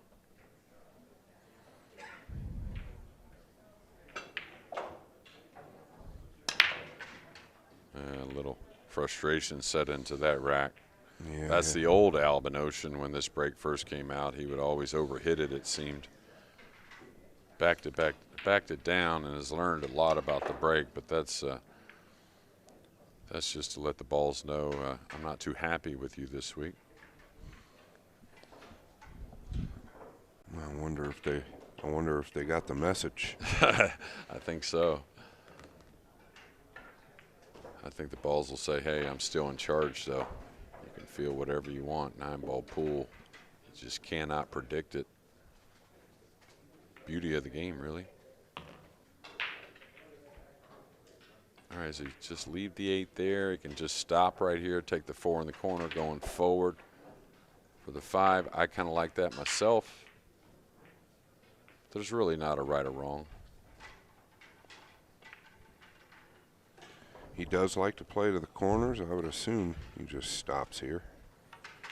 Yeah, them corners breed confidence in my mind, Scott. I mean, you start running around for the short shot a lot of times. It's almost like you're telling your brain or showing your brain a little weakness. Yeah, 100% agree with that, Jeremy. And I've heard you say that in commentary before, and I actually started really focusing on the corner pockets a lot more in my rotation game, and it's made a big difference. And you don't even realize it, right? You start to make these balls in the corner, and like you said, it just breeds a natural confidence that you didn't realize was there. Yeah, you're just telling the brain I can handle pretty much whatever's given, and FSR has certainly done that here. Yeah, he's 2 balls away from a deciding victory over Albin. Albin having a rough week, needs to figure something out. FSR with a convincing win. They'll both be back. So will we. Stay tuned. More PLP coming.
back.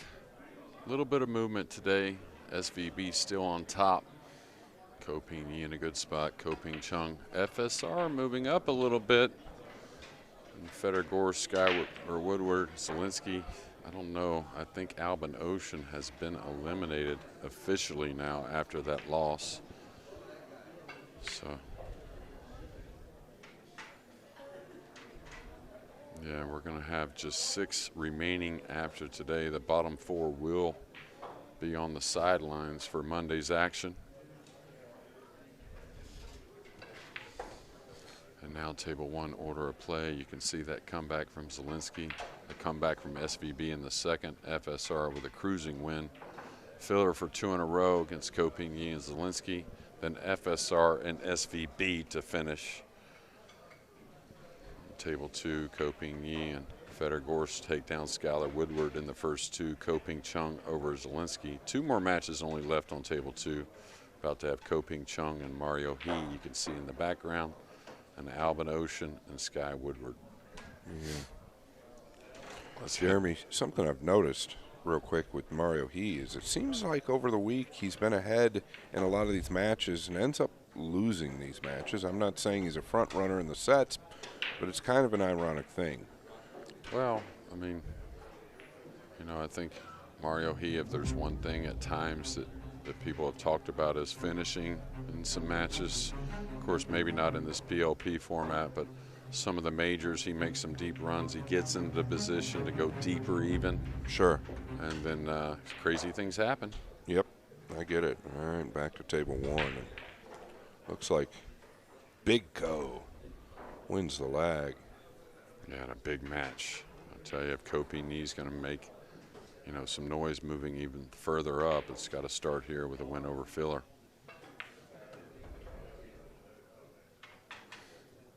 It's the second match of the day.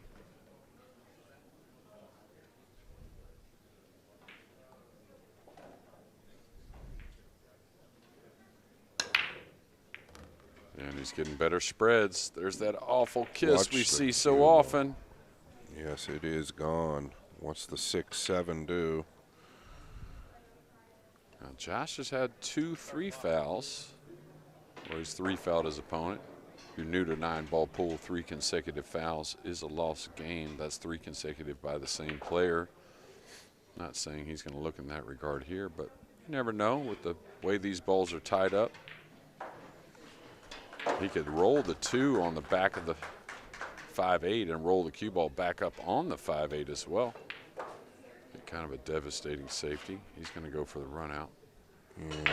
I think he's going to open him off the 6-7. Sorry, Scott, off the pink. Or the 6 might pass, Jeremy, in the lower right. Can't tell. You're right. Well, he's gotten a little flat. He'll make easy work of it. And to your point, you were talking about if he gets that angle, he could have opened him up off the pink. That's not going to happen now. Well, Josh, some would say that's too much of a gamble. You could end up very tough on the 5, but he doesn't mind that with his shot-making ability. See him go for a bit more unique breakouts than others. Going with the high ball here, trying to get around to get a cut angle on the 5. He's overcut it. That happens a lot when you're trying to open up the cue ball a bit more. Easy to kind of, push the angle a little bit. Yeah, it looked like he wasn't even totally committed there. He thought it out, knew he was thinking of something smart, but just got down and kind of, typically you see him when he commits, he's like fully committed. Didn't seem like it there. Yeah, he's going to try and come across this 6 off of 2 cushions. And the shot, if you're going to go for this shot, you got to play it with a lighter speed too, because if you happen to miss the 6, you don't want the cue ball to continue on into a bad area. So you're not going to hit it super light, but somewhat light. Yeah, I like that observation. Very good observation. You do not want to go too far on the purple 5 if you do not catch the 6. Just wants to clip it.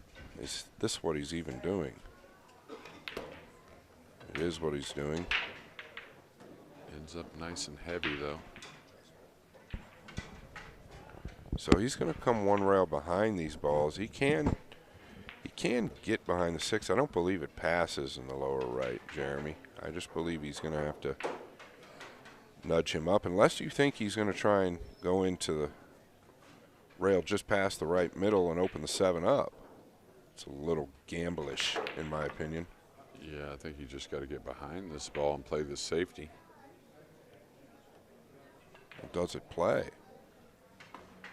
He's just got to avoid the point, I think. I think he's overrun this ball a bit. So maybe now he's got to maybe roll this versus hit it with a low ball. That way he can cut the 6 a little bit and not lose the cue ball. Yeah, that's what he's done. He's held it nicely. And he got the 6 past the side. I think you got to kick across. Too many ways to separate just kicking one rail across. Now the thing is, the side pocket's in the way of the natural line, so he's got to apply spin one way or another. Yeah, so for you folks at home, kicking across, like Jeremy's saying, you can get a lot of different ways to separate. Amateurs might want to go 2 rails or a different way to a bigger ball, but really, this is some of the good things that can happen. Now the 9's going to dress up, but look at the separation. The 9 is obviously not a hanger, but he could cut the 6, or what is the shot? Do you cut the 6 to the 9 and use the 8 and come around, or do you play the carom? Definitely can't play the combo, I don't think. I think it just sells out too much. I think you got to maybe play speed here, laying the 6 up the side rail and going into the 9, trying to make it maybe cozy behind the 8. Oh, wow, he just went for the direct hit. And that's probably the smartest play because he really, increases the accuracy and the chance of making the 9. Gutsy play as well. And that's all feel. There's a little bit of course, measurement involved, but really feel of how that ball is going to ricochet off the 5 and into the 9 with the cue ball. Mario He now breaking with a 2-1 lead over Little Ko Ping Chung. Yeah, it'd be a big win for Mario He if he continues this pace, but it just seems like he has a hard time getting across the finish line so far this week. Yes, he is in the final 10, but he's struggling to make the top 6. Yeah, fielder here to break. Game number 2. Furley, who's been in that top 3 pretty much since day 1. And he's been getting pretty good looks at blue 2. This time a little awkward. The 6 might play in the right middle, but depends on where he gets. The 5 does lead to the 6. Does he go at the bank? It looks like he is. Yeah, I think you got to here. I mean, it's just medium speed around. Big favorite to make it. And you get the reward, which is almost just pumps the guys up even more on that first shot. And the 5 leads to the 6, Jeremy. He can actually go into those balls if he'd like, depending on where he gets. The 4 leads to the 5, so that helps even more.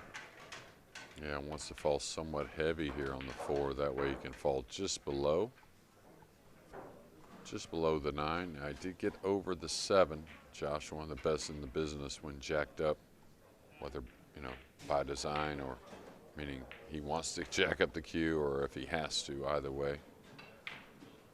He needs to stay off the rail to get to that shot on the 5 so he can go into the 8. Oh, wow, that was a nice hit. Very clean, compact stroke. He's looking at it like it's close. I mean, you got to feel like he's not going to have an issue here. You'd like to miss the 8 probably and go into the 6. Oh, even better. Even better going into the 8 heavy. And talk about one of the best. Jeremy, you've talked about this. If he wants to hold his cue ball somewhere around that area, he's real good with the touch. Might decide to come out, though. Yeah, that's where he'll just settle.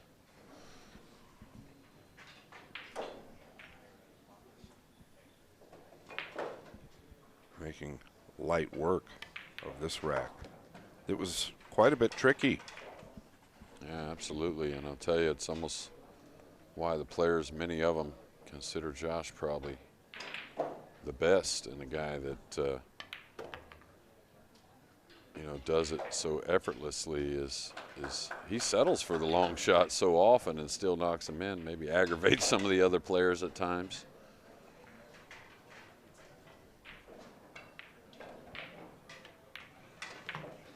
All right, good stuff so far. Copigny, Josh Filler tied at 1 apiece. Looks like Mario He still has the lead at 3-1 on table 2. Koping Chung to break.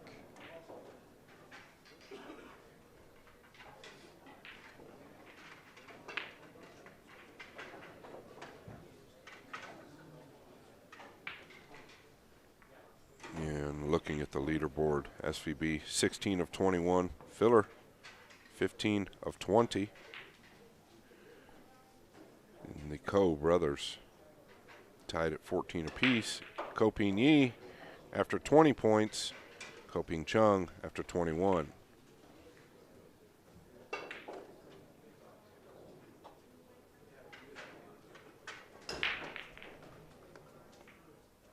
Koping Chung with his patented 1 in the side.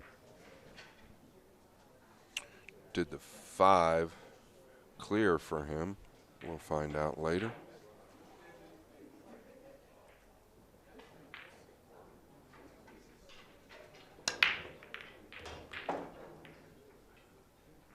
Oh, he's going to get a shot on the 2 in the left middle if he'd like, or to the combination. Got a little bit of a funny kiss off the 9. Sent the cue ball down low, Jeremy. He's going to have a little work to do starting this rack off. The 3, not exactly easy either, but the 5 is dressed up well on the top right. Yeah, I like the 2 in the side, really. I think there is enough pocket there. Now, I hate to roll this ball, but if the 5 wasn't there, it'd be nice because you can get to the side rail naturally with a high ball. I think maybe a hair right English on this 2, but I just think the combo's a little bit, like you can't shoot it the friendly way, let's say. Yeah, I agree with that. I think that the 2 could do something funny even if you do make it. Yeah, I like this. Being So able to clean. roll the ball, yeah. So clean and carried the natural position. All you had to do was get the 2 down there. Opens everything up.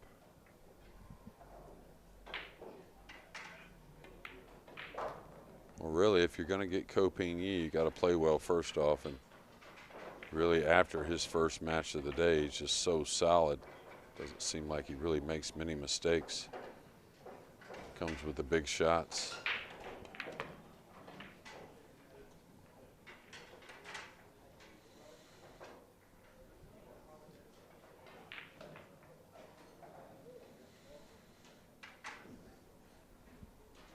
Just inspecting to make sure he's not overlooking. Can handle a lot. Doesn't want to get a missable 6 ball with the 7 so close. He can play the 7 up long. Yeah, that's really right where he wanted to be. 1 rail out above the 7.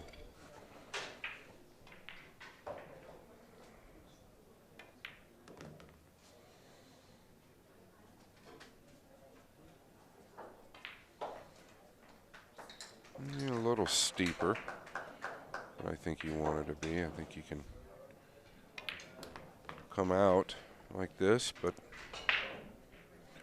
just a bit more work to do.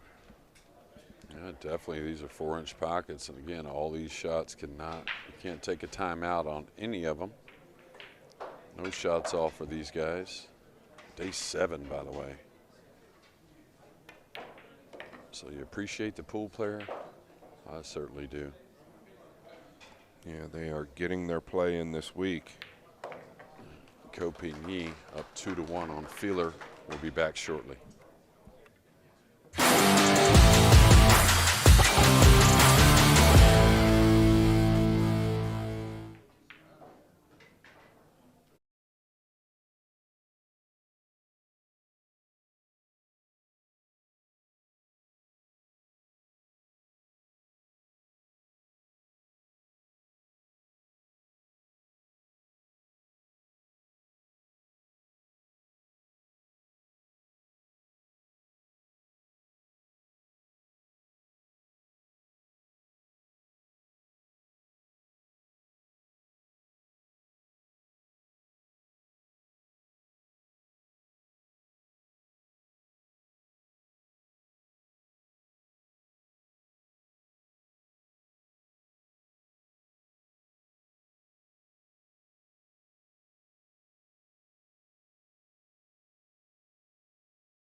And welcome back, everybody. Back to table one. Filler to break. He is trailing 2-1. Needs to get the one down here. It never seems to be the problem, though, Jeremy. And he's always getting a look at the two. Whether it's good or not, that's another story. Oh, one good thing about Filler, of course, all of us shake our head a little bit when we're not getting somewhat of shots for a period of time. But he just kind of takes it with a grain of salt and plays on. Should put him behind the 7 here. This looks really natural. Usually the speed's really good for Filler on this shot as well. Gets the most out of it. And catch the 2 right in front of the left middle. A little hard. He's going to lose that one. Speed was off. And we'll see if a big shot coming here on the 2. 6 is a little funny. Real funny. And the 9, obviously. He's going to catch a lot of the 3, you would think here. You don't think it's going to be a lot of speed. He knows this is a big shot, Jeremy. He's taking his extension. Yeah. So on Filler's break, up 2-1. Got a chance to clear the table. It's not easy. Likes the big shots, Copigny. Is he getting downward on this? Could he catch a sliver of the 3 and have an issue? Oh, he did catch a sliver, but Wow. that's all it was. Yeah, what a clean shot this was. He knew he had to miss that 3 on the heavy end, or he could have gone on the top right. And now he's so good with the cue ball, he'll play from the 3 to the 4 to get back on the angle to drop behind the 6. Wants to fall below the 4 a little bit. That would be ideal. Now he can handle a lot of different little angles to come across off the 5 to the 6. Wants to play from underneath the hair, though, wouldn't you think, Scott? Right where he's at with the cue there. Yeah, it looks ideal. You'd like to get that flat angle where he could just come one rail in between the 6 and 8 with a little check.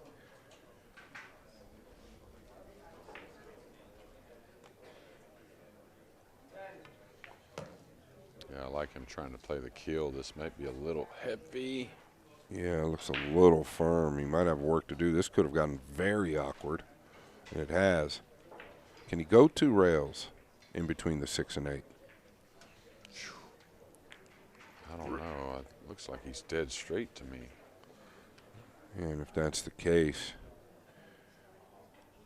Well, he's going to draw to there, so it must be just a hint of an angle, using a little left English as well to try and make the cue ball kind of jerk left off the 5 like that. wow. Yeah, very good. How's the cue ball, by the way? Didn't get jacked up over the 8. Yeah, which was something that could have easily happened any way you played it. Yeah, the left English, what people don't realize is the cue ball wants to jerk a little bit off the full hit like that. Creates a little bit different route on the cue ball. Yeah, we can use that shot playing one pocket quite a bit. Fun shot to shoot, and very effective. Get you out of trouble. Well, he's starting to look a lot like the Copigny that took down the World Pool Masters last year, to where it just doesn't feel like much is going to be out of line for him from shot to shot. Kind of a scary individual when he gets in this state.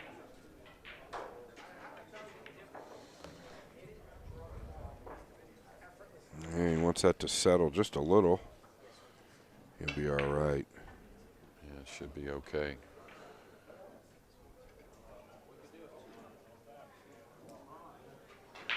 Really good look there. Oof. Yeah, little let up on the way down.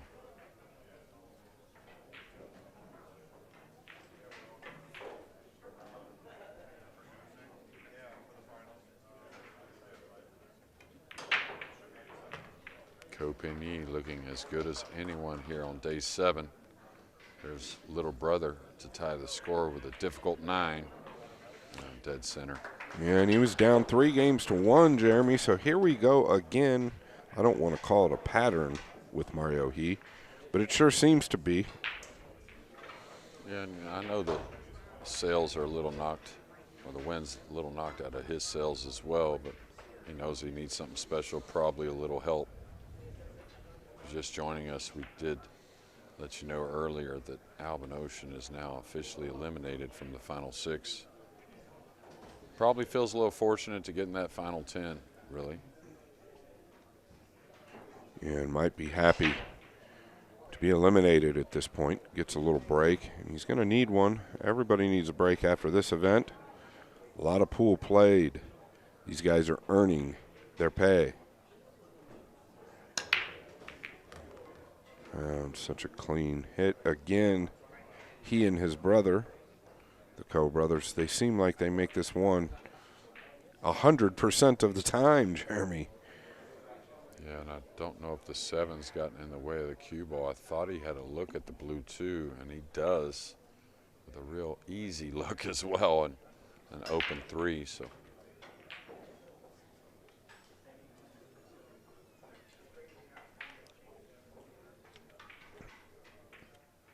now here with the 6 there, I don't know if I used the 3rd rail at all.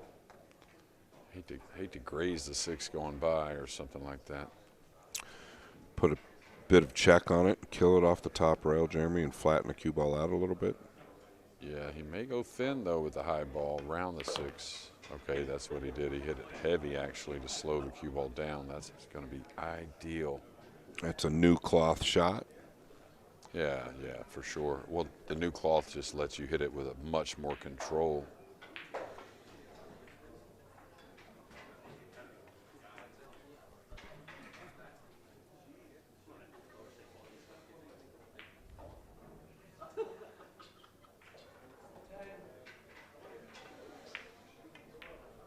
Oh, I thought he may have overcut that.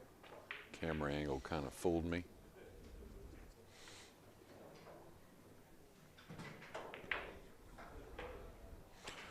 Well, he has gotten a little flat here.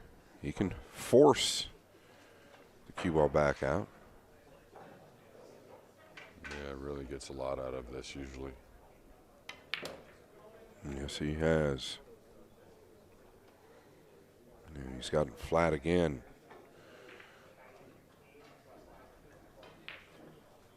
Draw back above the 7.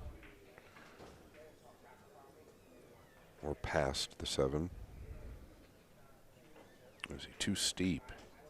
I think he should be fine. He could just stay. He did draw past it. Yeah, kind of center stun with a little draw there. Create a little bounce off the 5. Key to that shot is stay away from the side spin with it. That way when you hit the side rail, it didn't take off on you. Yeah, well, Jeremy, it's been all Copigny so far in this match. Filler kept in his chair and a bit quiet, it seems. Yeah, it was just that one missed safety on the going behind the 7, really, in the last game that got the separation here, and now Copigny with another break and run. And a big hill to climb for the killer, Joshua Filler, as he's trailing 4 games to 1.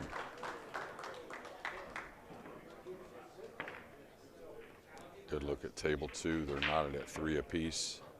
Looks like a little safety. It's got to go a little bit. The cue ball did get there. Always a sweater, it seems like.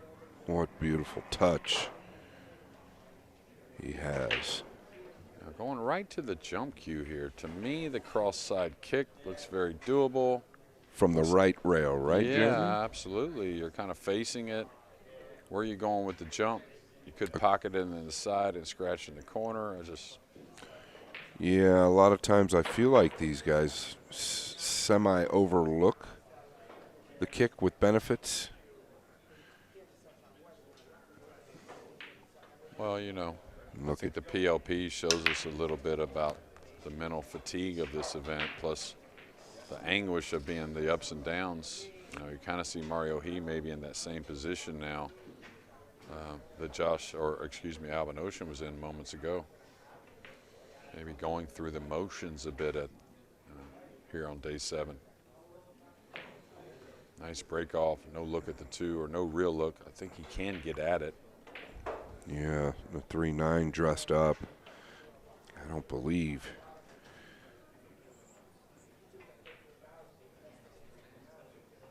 If he can get at the right side, I don't think he can get at the left of it, maybe, but I think he brings the cue ball all the way around, trying to use the 5 and the 4.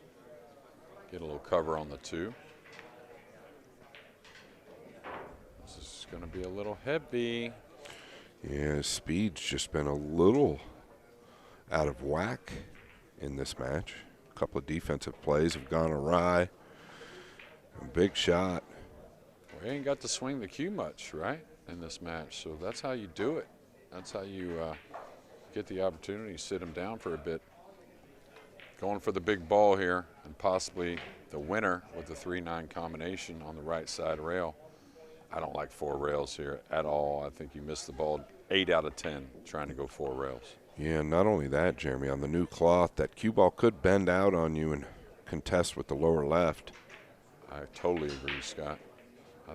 You just got to hit this one in light if you're going to go for it. Yeah, he's overcut it, and this is just what Josh Filler was waiting for, a quick 3-9 coming up.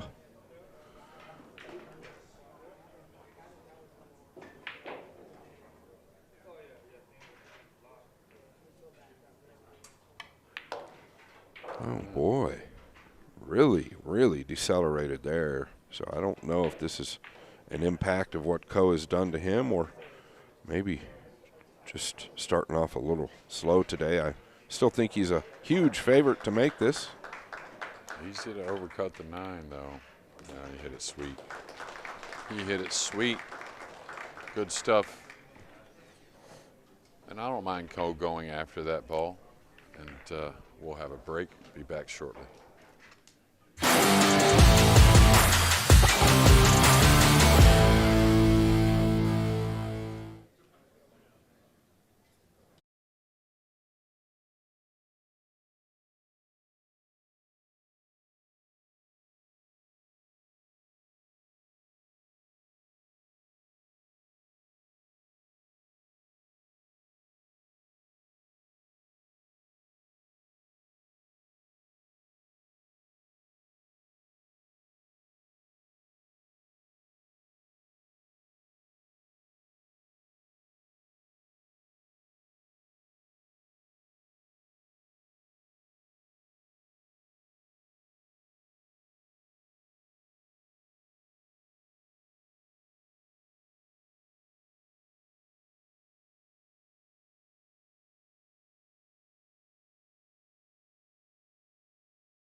All right, there you have it. Josh Filler trails 2-4 in this match. Pia Filler in Jason Shaw's chair, but that's okay. She arrived last night to support her man.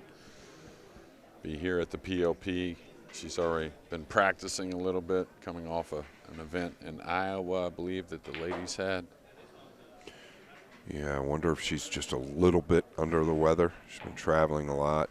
But what a surprise it was for Josh. They were all smiles for about 3 straight hours last night. Can't blame them. Hard-working people they are. Yeah, absolutely. Along with the man at the breaking in. Ko Pini's played a fine one so far. Like to get it done right here, though. Yeah, and during the break, or actually right before the break, Jeremy stated he can't fault Ko for going for that 2 ball, and I can't either, right? And you have to roll it, just overcut it a fraction. Otherwise, he wins this match 5-1. Now, looking down the pipe of a 5-2 win, nothing really slowing him down, Jeremy, except maybe this one right here. Yeah, absolutely. And awkward shot. The speed doesn't agree with how you'd like to. You may lay on the rail behind the three a little bit. Oh, nice shot. Jeez. Really How good. clean. How clean it is. Straight now, or a little straight on the three. If he gets to the four, it should be curtains for Filler. Yeah, it should be. And one thing you can learn from Ko Ping-yi is he really doesn't change while over the ball, even if it's tough. No matter really the situation. He's a bit straighter than I thought here. I thought he had a little bit of an angle. Yeah, he's got to get to this ping four. He might just come to the center, Jeremy, and take the thin cut in the middle. Well, I think he can draw towards the six. He's on that line, so he can come back as far as he wants as long as he hits the three pure to the pocket. Such a big stretch here. You can see he is extremely reached out. Oh, and he's done what you said, and that's a great call. He just wants to get away from the green six. He looks to be home free here. Ko Ping Chung right on cue. One ball away from a defeat. Mario He leading 3-1 in this match. Loses 5-3. Yeah, the two brothers from Chinese Taipei bring in on day 7. Yeah, and really bringing it all week. They've just been neck and neck. Had to play each other a couple of times. I think they're one apiece with that.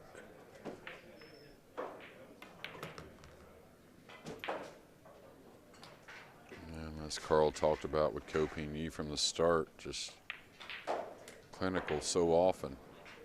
And super fun to watch. Also plays with a great rhythm. Always like to say a lot of charisma. Yeah, I agree. He and his brother are pleasures to watch, and he is 4 balls away from giving Filler a dose of his own medicine.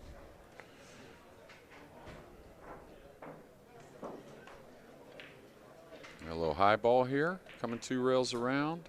Oh, he's going to stay underneath, so he's going to stun to the rail, maybe back for the side somewhere. Oh, no, now he's I going think top he's ball. coming back Yeah. out, yeah. Yeah, and pretty flawless performance. Missed the long cut on the 2, but other than that, Jeremy, it's been all Ko Ping-yi this match.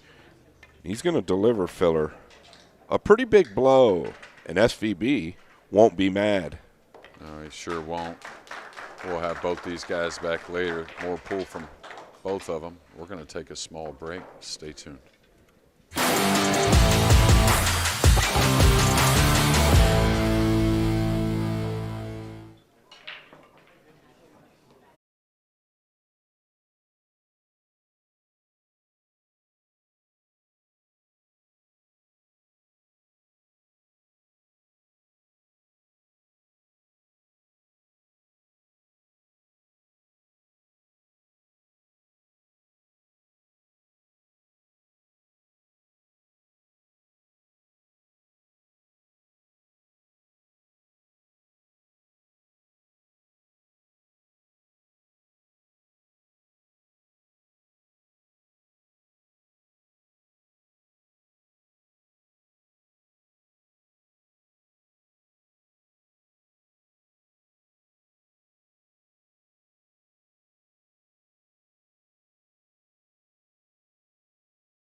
Welcome back to the action here.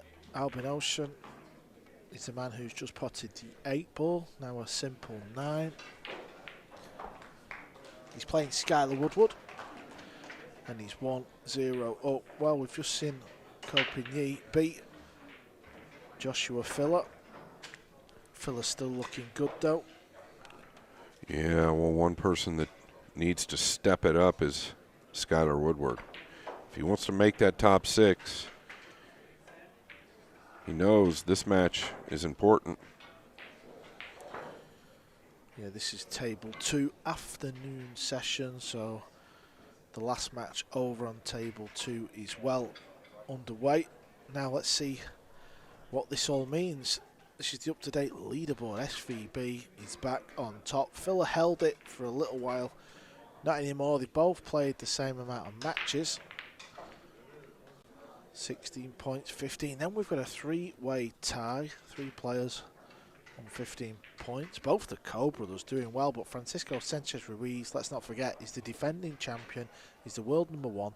He's on 13 points. And then Fedor Ghost, at the moment, is in the 6th place. The top 6, come the end of play this evening, will qualify for finals day tomorrow.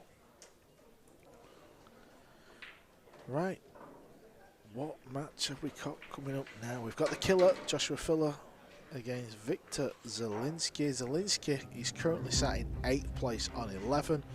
Filler is in 2nd on 15.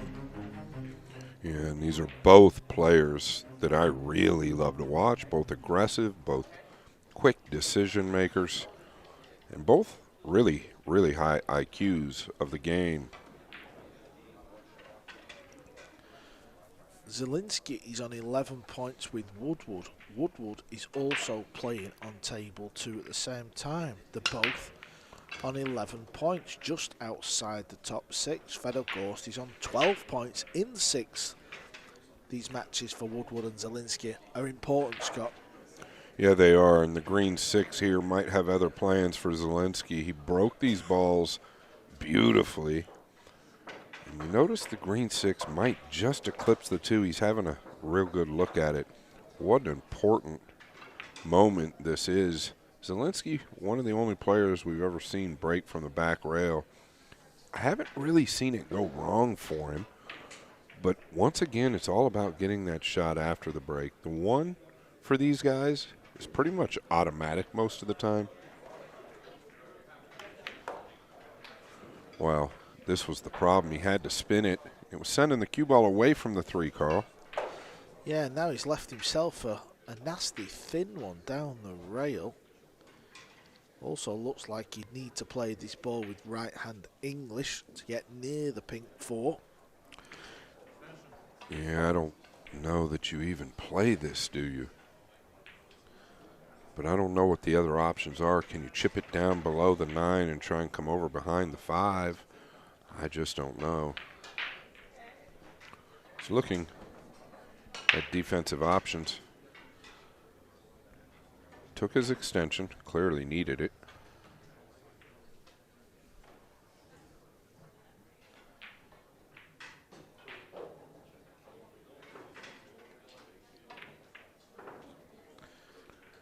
Well, he's double kissed it, Carl. He's fortunate he didn't scratch in the lower right. This is not what he wanted. Yeah, safety play today has not been of the highest order from the best in the world. We've seen the cue ball creep out quite a lot so far.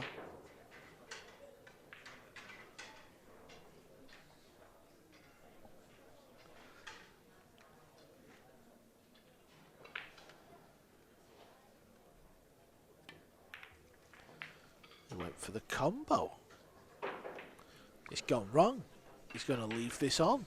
Well, he just seems a bit off today. I don't know if Pia Filler was involved in that. Maybe just overly excited that she's here. He doesn't want to get flat. The only good news for Zilinski is the purple 5 is over the top left, and he did get below the 4 here, so he can probably go forward or just back a little bit if he'd like.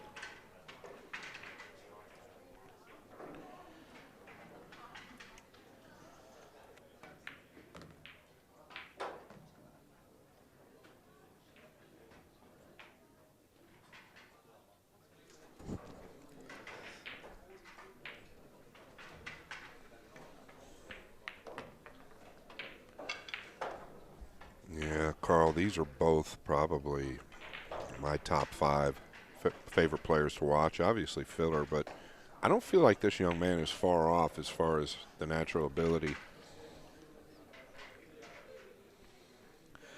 Yeah, exciting to watch as well, isn't it? Because he takes on his shots and he plays at a good pace.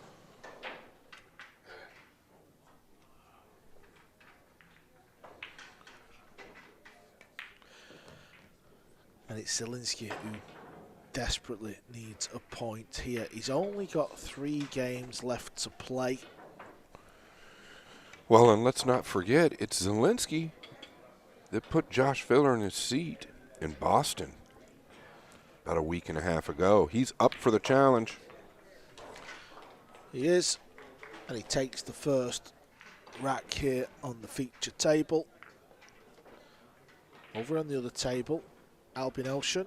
Well, things have not quite worked out well for him this week. He's made it through to stage 2.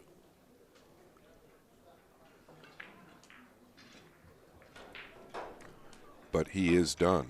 He can go no further. Yep. I'm sure he knows that. Yep, his tournament will be over. He's got 3 matches left. He can only get to 11 points. But at the minute, 6th place is Fedor Gorst on 12 points. So, yep, he is done. But he will still be the ultimate professional and try and win matches to help others in the group.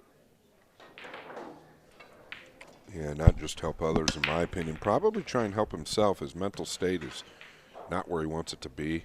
Well, he didn't get the 1 down this time, Carl, and he's going to have to manipulate something here, whether he goes offensive or defense.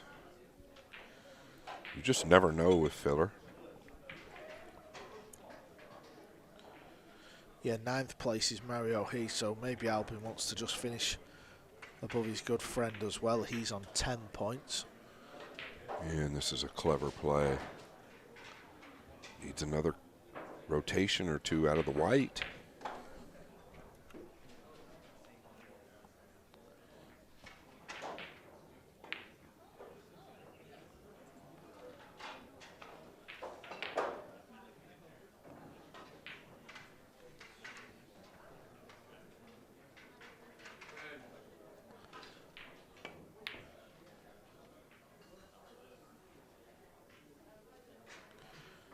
You can see the big wall of balls Wiktor had there when he sent the 1 ball round the table. Tap at the table from Philip.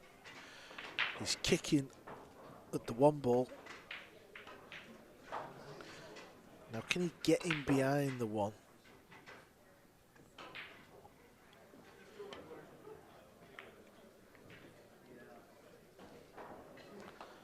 Well, he's had worse results on a pool table.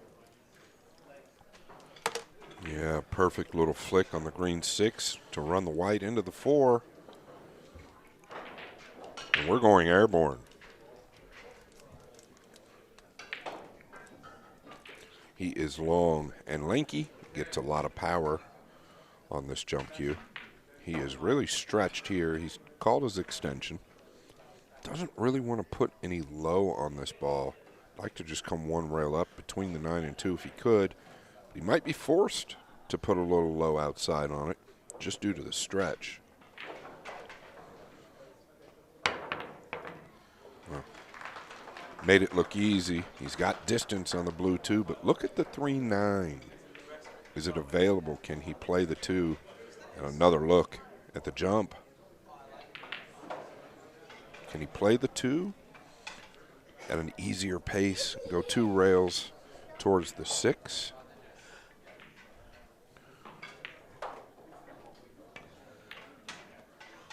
Well, it looks like he decelerated big time there, and this is an opportunity for Filler. Classic sign when you hit the long rail from that angle. The shoulder may drop. You don't push the cue through as you would have liked. And you can't afford to be doing that against this man.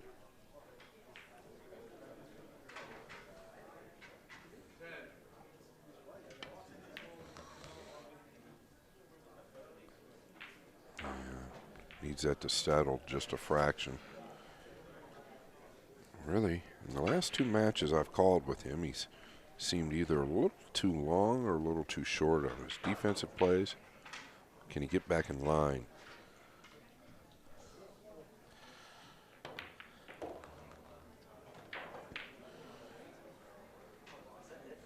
Well, now he's on the rail, going away from the green 6.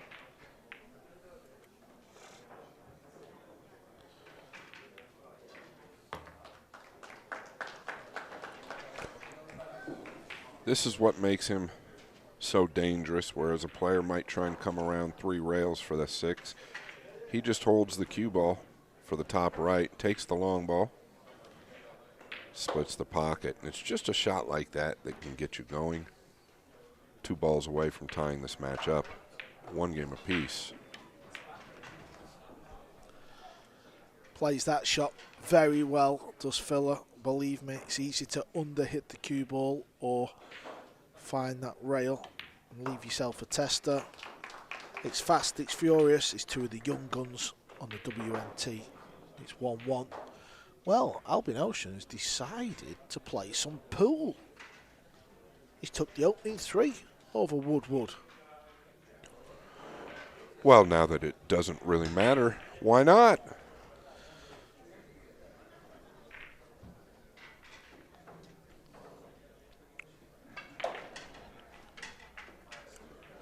And not only that, the breakoff looks superb. This can definitely affect Woodward.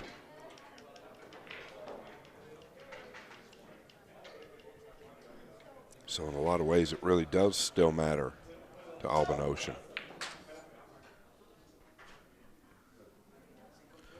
Yeah, I'm sure Fedor Ghost is keeping a little nosy on that table as well.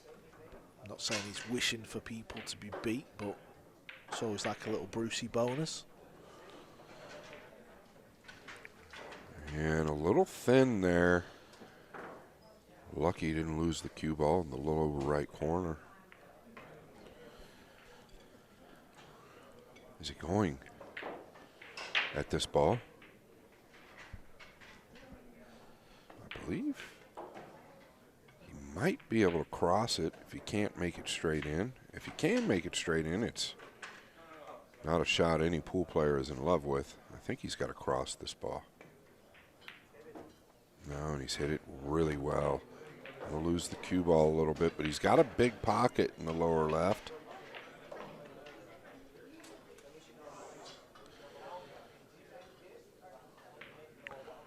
About as clean as you could hit it. The only issue is the pink 4 doesn't have a pocket. The top 5 ranked players on the WNT Tour, well, they're all in the top 6 in the Premier League at the minute, so the cream has definitely risen to the top. Never seems to fail, does it, Carl, over time? We're always seeing the elites of the elites at the top.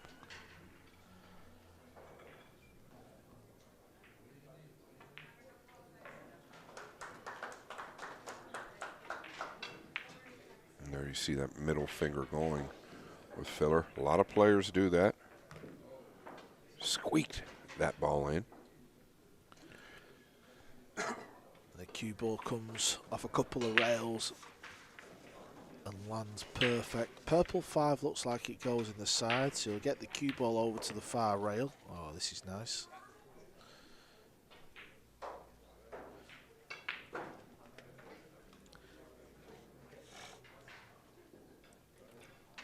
Jeremy Jones says it best, Carl. When this man smells blood, doesn't matter who you are or where you're at,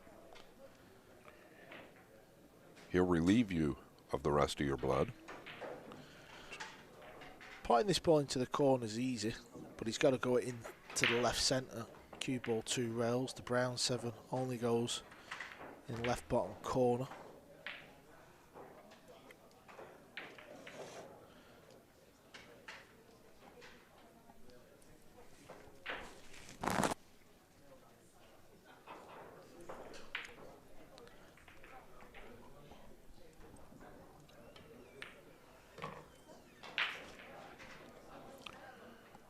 Well, just like that, Zilinski, not without chances. He's had them. A little bit of a hiccup. And Filler looking to move forward at 2 games to 1.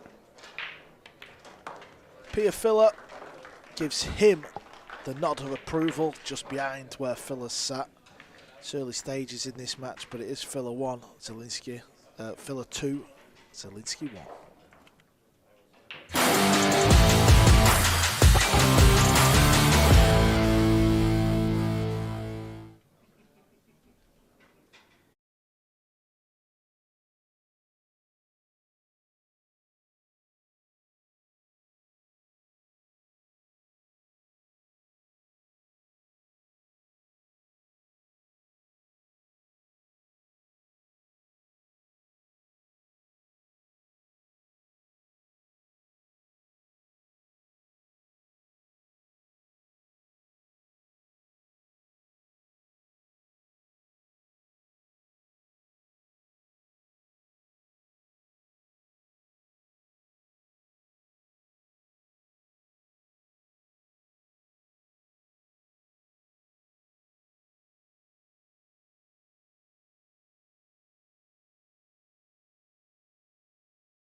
Table 2 action. Albin Ouschan, well, Scott told you, he's out.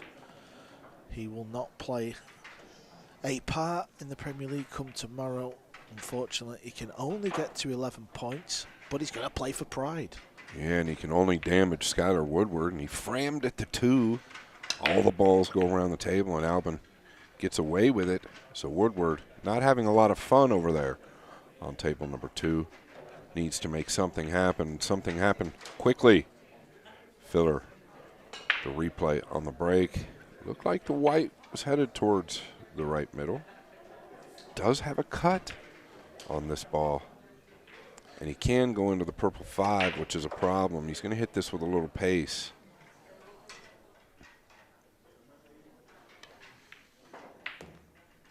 Oh, he's dug out 2 rails tight underneath the ball, which is very clever. I guess the 5 might go from somewhere in the center of the table, it looks like. Could he spin it in? Well, that tells us that, and it cannot. I don't believe, Carl. Yeah, I thought he timed the previous shot beautifully to get the cue bowler. No, he's looking. Would he go 2 rails to the 9? Or can he stun 1 rail over above the 7? 2 rails towards the 9. Doesn't want to hit the 9 thin. Oh, this looks good. This looks very good. Yeah, used the arc in the cue ball to really manage that.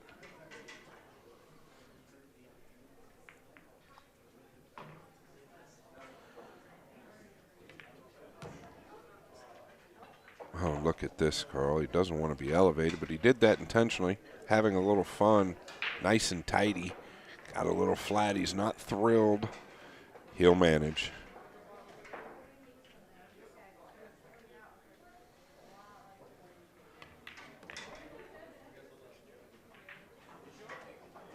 Well, now at the 50. This is very thin to the middle left with these pockets.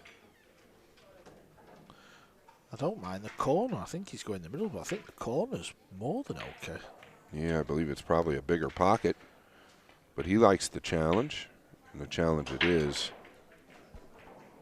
Filler in a commanding lead again, 3 games to 1. Well, this has been sublime from Filler. This is why he's near the top of the table. This man is not near the top of the table, Albin Ouschan. 3 balls away from the donut.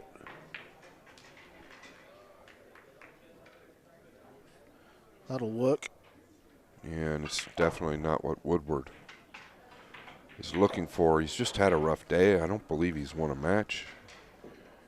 And this could seal his fate, to be honest with you. I'm not certain. We'll get an update on that here soon. Albin Ouschan takes out Skyler Woodward 5-0. Yeah, Woodward stays on 11 points, Scott. As I said, Ghost is on 12, Ruiz on 13. But Woodward only has 2 games left. Ghost and Ruiz have 3.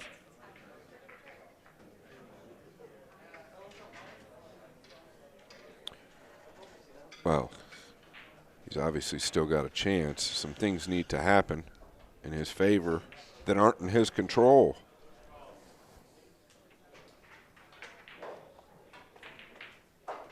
And Zilinski once again not coming up with anything after the break.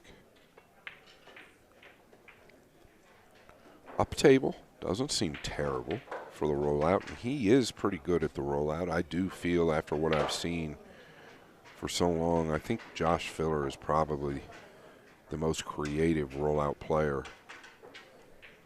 Really thinks deeply into what he's doing. It's a big part of the game, Carl. Yeah, it's a fascinating part of the game as well. Something I kind of enjoy when you sat here. Always feel like you see it a bit different from the comm box and all. When they're in the heat of battle, things can seem a little flustered. And this is what these younger guys tend to do. I feel like it's so dangerous. You're better off, in my opinion, and we alluded to this yesterday with the push out that Ko did and had the amazing 3 shots, but sometimes you're better off to give yourself a little bit better of an opportunity. This is not easy. Filler didn't even move. Well, the percentages aren't there, even if he makes it, but he's caught the green 6. If he rolls out up table, Carl, the 8's covering the lower left, nothing really to the lower right. At least he knows he's probably getting back to the table. Here you do this, you put yourself in a position where it's do or die. And you really don't want to put yourself in that spot 3 games to 1 down against this guy. Hence why Filler just sat there and gave him the nod, Scott. Is that what you're saying? He knew Filler from the chair. Well, and was just giving Zilinski credit to his rollout game. From what I saw in Boston, it was great. A lot of these guys seem to want to roll out to that jump shot, and under the pressure, when you're going airborne, things can change.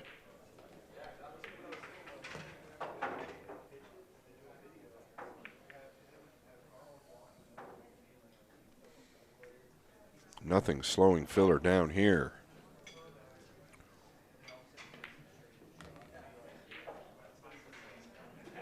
Absolutely flowing.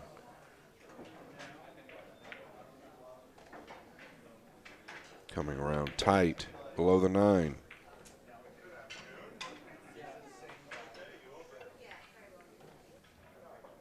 Oh, didn't want to be flat. Might draw all the way back to the bottom rail. And that's what he's going to do.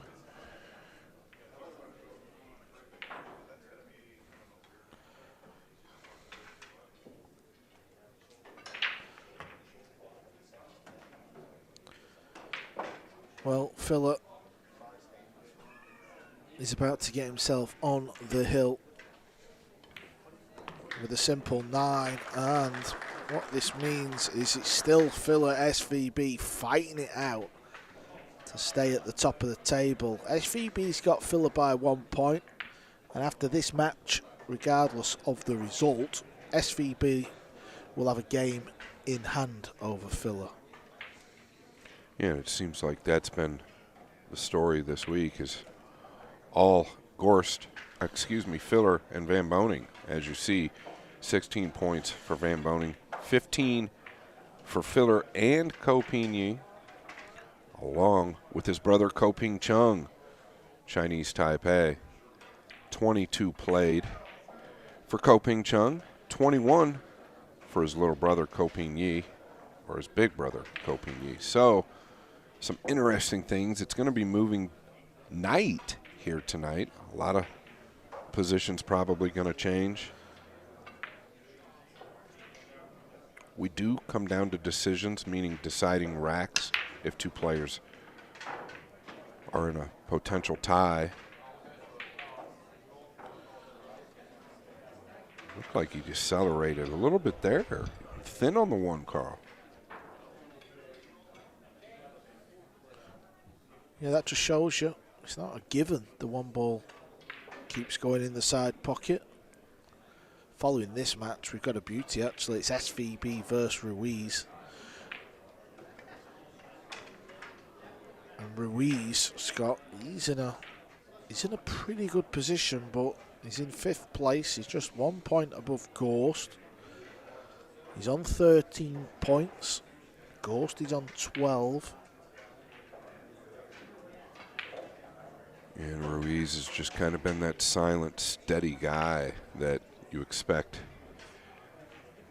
And Gorst, really kind of the same. I think he is on the chopping block. Wants to ensure a win.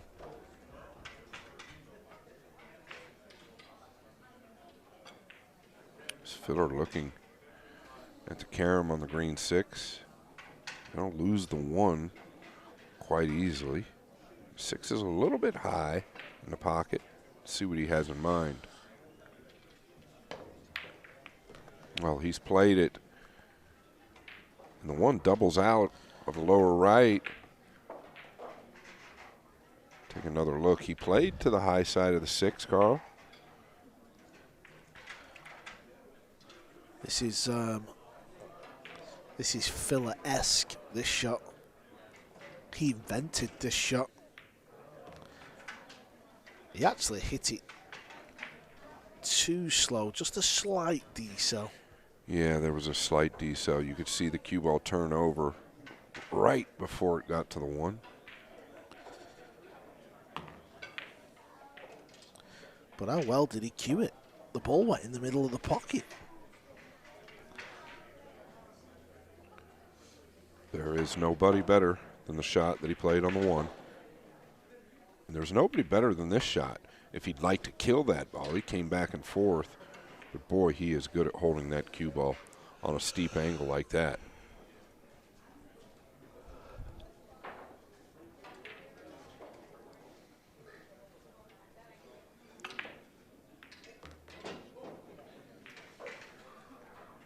So like Carl said, Filler looking to advance here. He will be tied in points with SVB at 16 apiece, but Filler will have 22 matches played. SVB only 21. SVB will be 1 game up. Didn't play for this pocket. Held his hand up, but as you can see, it's perfect. Filler is flowing. No questions here.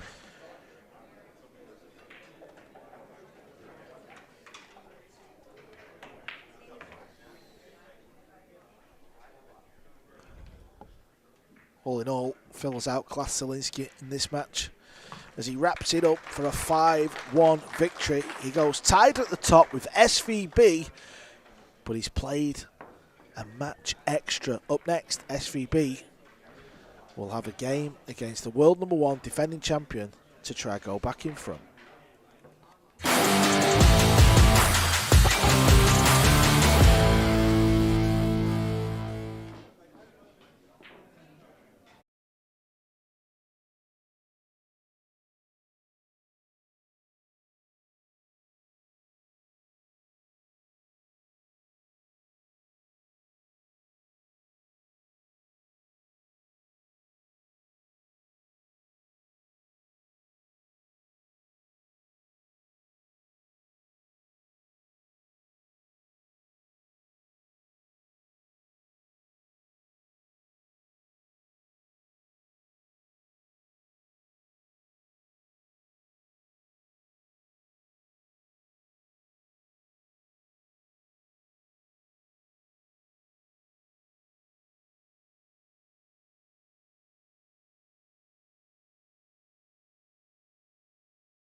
Welcome back to the action here at the Premier League pool at US 1 Billiards, the home of Jason Shaw. This has been the afternoon session so far. We started off with SVB. It was 4-2 up in that first match actually and lost 5-3. Then it was 3 down to Mario. He won the last 5. So he's 1 from 1 today. And then Ruiz beat Ouschan. Ouschan, unfortunately, is out of the event. And Filler loses 5-2 to Copigny. And then he's just played beautiful 9-ball to beat Zilinski. And you can see Ruiz SVB coming up in a moment. This has been the afternoon session. There's the results. Woodward, well, not a great day. You can see he's played the opening 2 matches and the last match where he's lost 5-0 to Albin Ouschan, so he's 0 from 3. That's not going to be good enough. Ko Pin Chung with 2 wins on table 2, and this is what it means. Well, Filler goes back to the top, but he's joint on points with SVB. SVB has that game in hand, and the Cobras, the top 4 players really, they have been leading the way, Scott, all the way. Yeah, Carl, and you look at the racks won with Filler and SVB. 95 racks won versus SVB 94. It's kind of debatable, right? SVB has another game yet to be played, and they've got Filler up top. I don't know if I agree with that 100%. I'm just being honest. That's kind of what I do. You know, but it is what it is. He is ahead in racks as of right now, and that's how they score it. Yeah, and it will change as soon as SVB plays the same amount of matches. So don't worry, SVB fans. And then real quick, I wanted to mention, I did talk to Skylar Woodward for a quick second.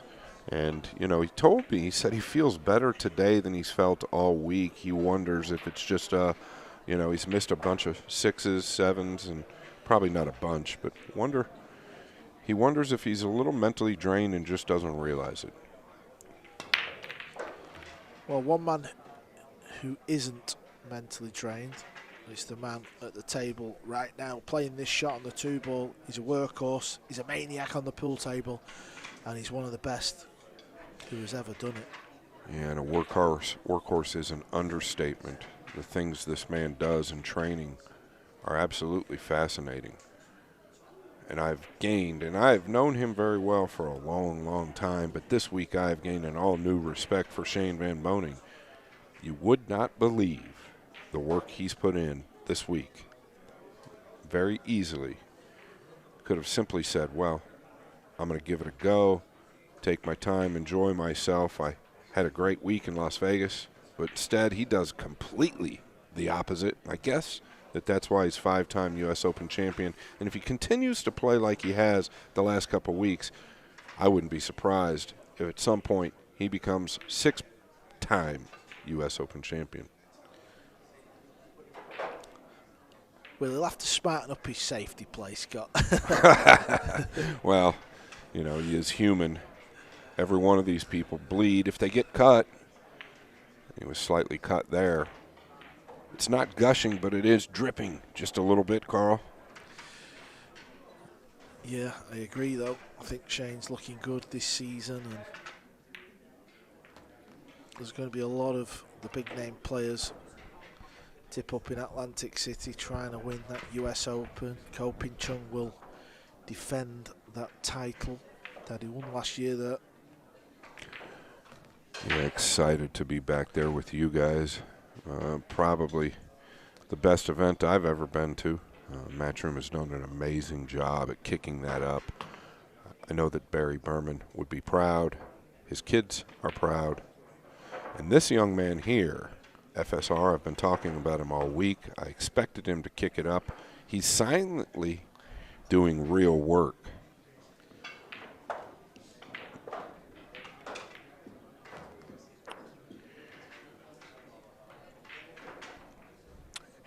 And you get a glimpse there of Shane Van Boening, and I am one that's constantly paying attention to his body language. He's a tough character to read, but that's a negative look from him, if you ask me. FSR to take game number 1.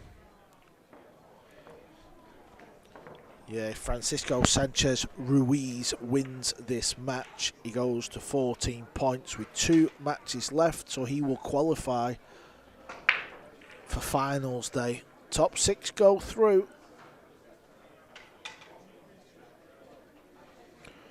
You got to wonder, when does the point come where Van Boning hits that wall?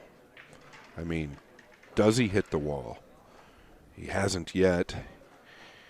He was trailing 4-2 in his last match and comes back and wins. Or excuse me. Yeah, that's correct. FSR to break. Big break here. If he gets the 1 down and a shot on the 2, it will send a message.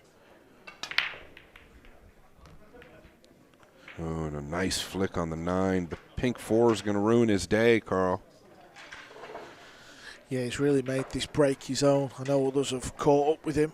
Absolutely. We always knew they would, but he really was kind of the first pro to make this break his own and hit it time and time again with consistency.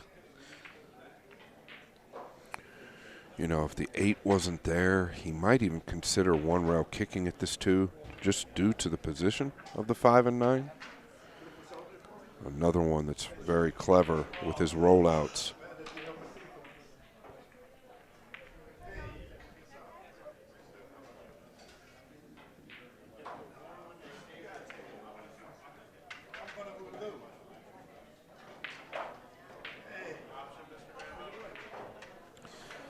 Sort of looks like the safety's fairly obvious, Scott, here, so I think Shane will have a go. He can have an outside go at the pot as well, but the safety looks guaranteed.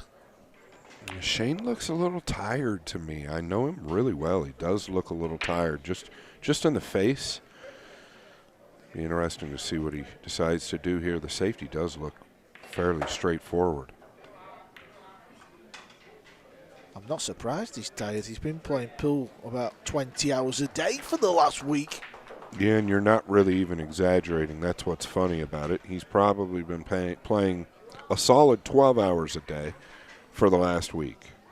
And when we say the last week, we're talking the last 7 straight days. And he just came off the trip from Las Vegas. Beautiful safety shot. Got him locked up behind this 7 ball.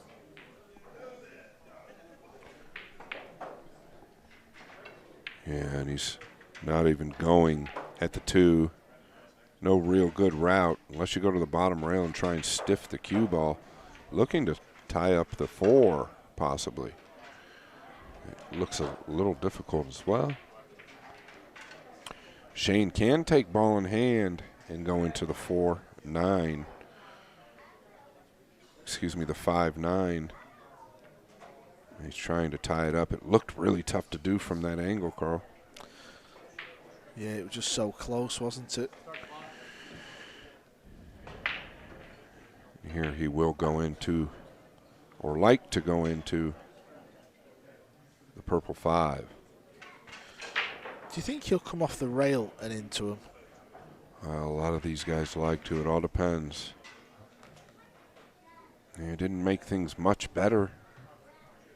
And he's flat on the 3, so he might have to play the 5-9 combination in the top left. He's going to give that a look now. Just because of where the 4 is, Carl, he could almost stop on the 3.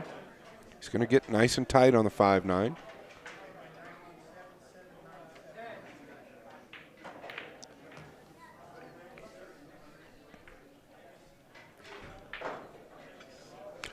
You've got to make him a pretty big favorite to make the combination, although it's not easy. All depends on how close he gets here. He wants to be close to it.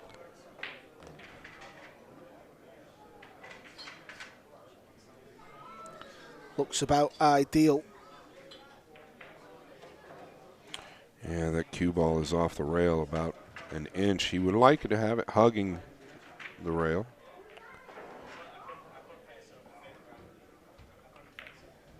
Oh, and he's overcut it by some margin, not even close.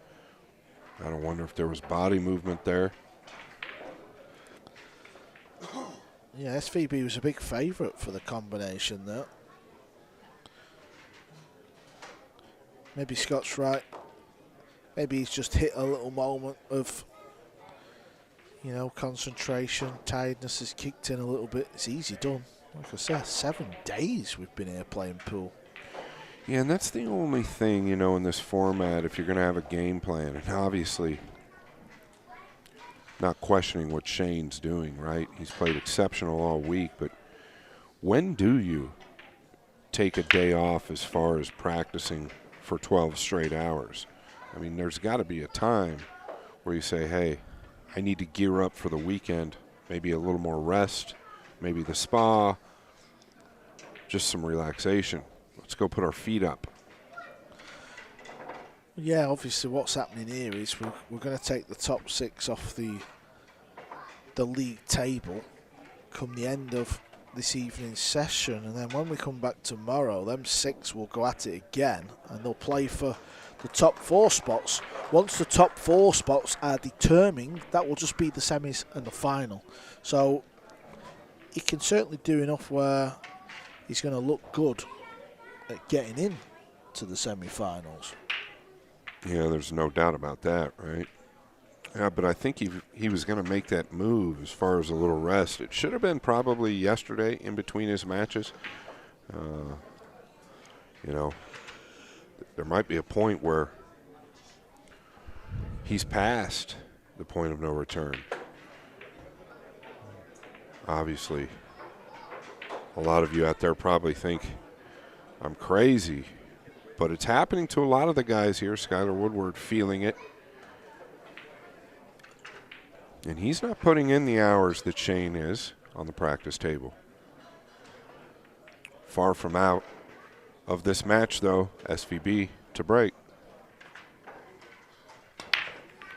Oh, and that's a good hit. That's a really good hit. What's the 6 going to do?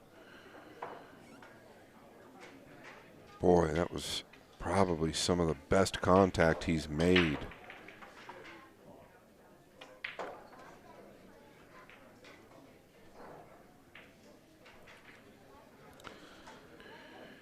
And he's got the jump cue out, Carl. He's going to have to jump at least a piece of this. Position on the 3 is key.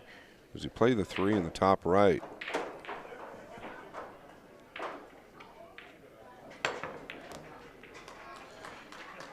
This will work. This gives him a shot on the 3 ball. And nice use of the bottom rail.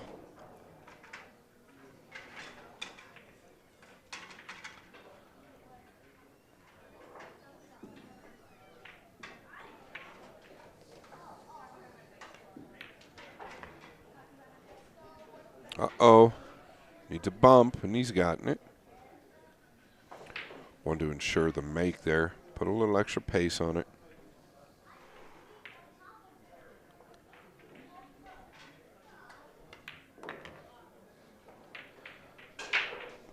Yeah, this is coming around nicely as well. Into that little gap. 7 ball dresses up nicely for the 8.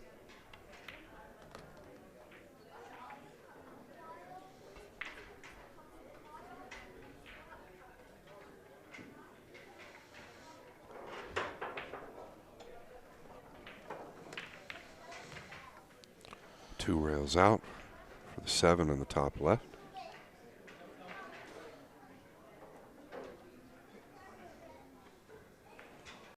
And he's got options here on where he wants to be. Might want to stay shallow. Could try to just get straight on the 8 or a little bit above it. Like so. Perfect. For the 9 in the lower right. Captain America. Gonna get on the board.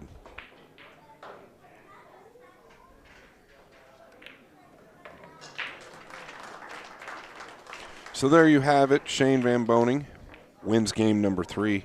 We'll be back in just a few seconds.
Welcome back to the final match of the afternoon session. Sanchez Ruiz has got the break and he's 2-1 up.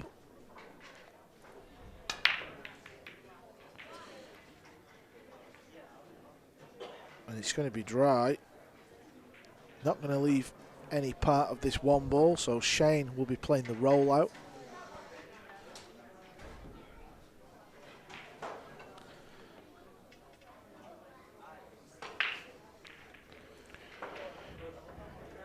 And another guy that's all too clever with the rollout is Shane Van Boening. I mean, he doesn't come up in the conversation as much just because he stands out so much in his rotation games, but yeah, definitely a top one pocket player in the world. He's got something up his sleeve here. He'd like to chip the one over towards the 9-6, I guess, and run the cue ball around. Is that the plan for SVB if FSR doesn't take this? Just don't know what he can get behind here.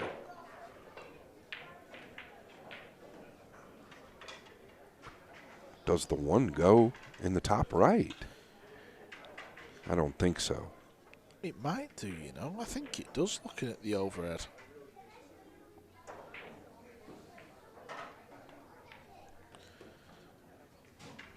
So that was my concern. He put check English on it to hold the cue ball up and try and get behind these balls, Carl.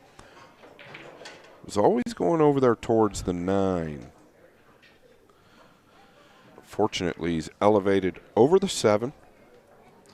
Ruiz will have a go at this, though. 100%. He'll go for the 9.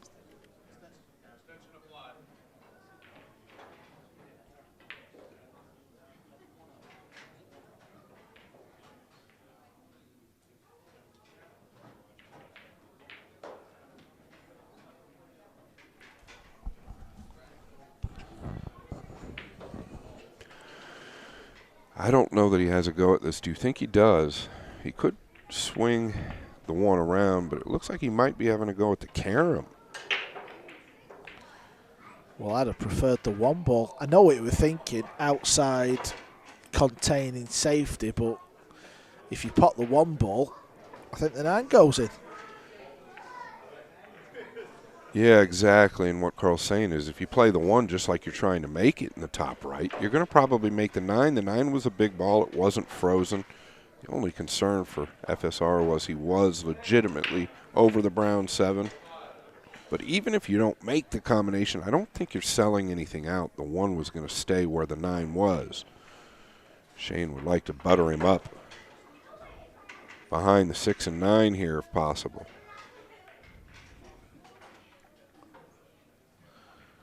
Oh, and he's done fabulous. The jump kick might come into play here. This is where we go back to the talking point of should there be a limit on jump shots. Listen, I'm not saying in this format in a race to 5. I'm talking about the big open events. Just Shane's done what he had to do there. He couldn't get behind the ball. He couldn't lock him up. When players just keep jumping over it, it becomes a bit monotonous. Yeah.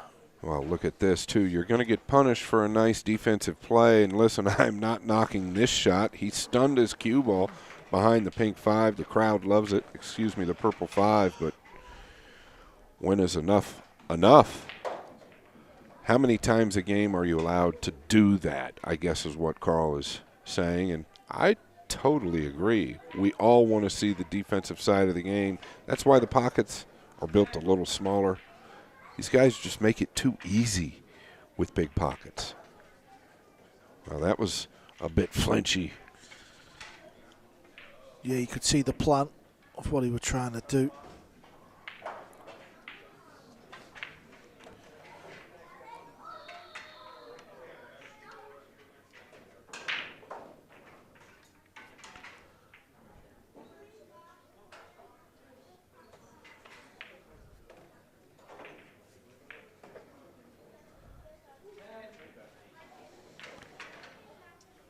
Didn't quite cover it enough, Shane.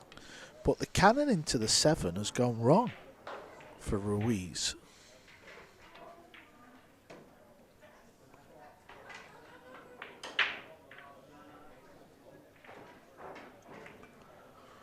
looking up table.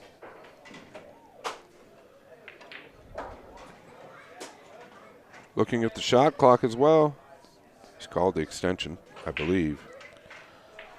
Is he going for the cross side? He is. And he's got it down, Carl. Yeah, it was a great bank shot there from the world number one. And he's allowed that ball to lengthen. Holding the cue ball on this bottom rail. He's got another tester. How is your blood pressure? Well, it's not the best. Well, that was a mile away from Ruiz. He might not miss a ball by that far again all season. Yeah, reminiscent of the combination SVB just recently missed here.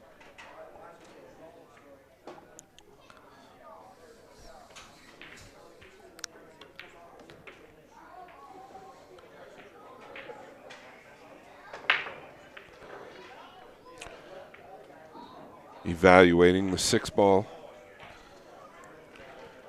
Yeah, the carom could be on the 6-9, but it's so far out, very, very tough to judge. I don't think he'll ever consider that. He'd rather come short side of the 6 than play the carom.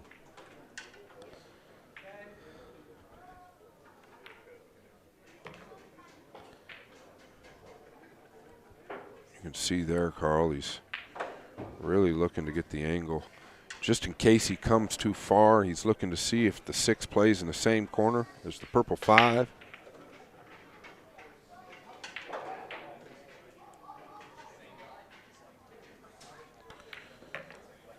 Oh, this is nice. Needs to slow down. Oh, look at that. That's a great positional shot from SVB. Just how difficult of a shot is that, Scott? Yeah, you've got to bring so much attention to detail and everything there, including the accuracy of the object ball. And the speed was everything.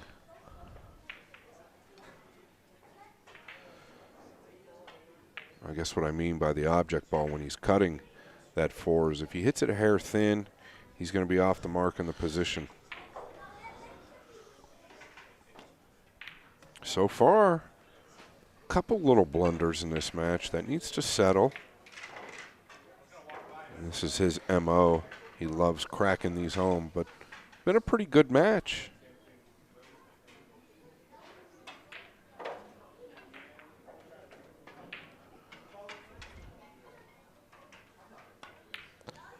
Oh my goodness. He's overcut the ball. There is a deceleration in that stroke. Is fatigue a real factor for SVB right now? The curse of the commentator strikes again. Right on cue, just as we're big in the matchup. And SVB does this. Well, he hasn't missed a ball like that all week long.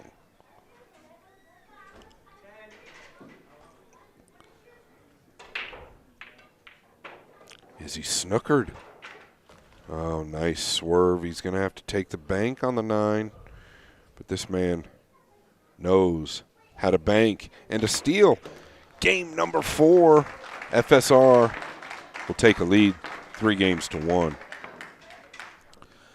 Well, you do see it now and again. You just put a bit too much right spin on the cue ball. That fires the 8 or the ball you're playing into the long rail. You sit back in your chair wondering, how did I miss that? And you've got a little grin on the face of FSR. And the body language from SVB, completely different if you look at those two in the chair. And that's how Shane's kind of been this whole match, I've felt. For no real reason other than the reality of fatigue.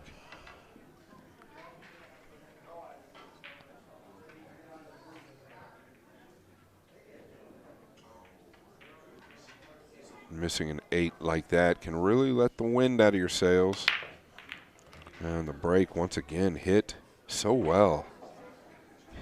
He's going to be frustrated here. The black 8's going to cover up the 2.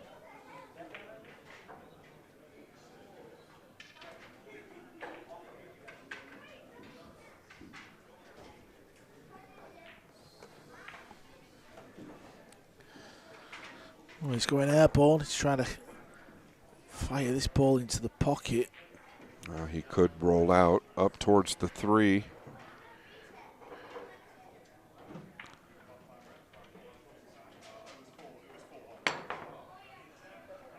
Yeah.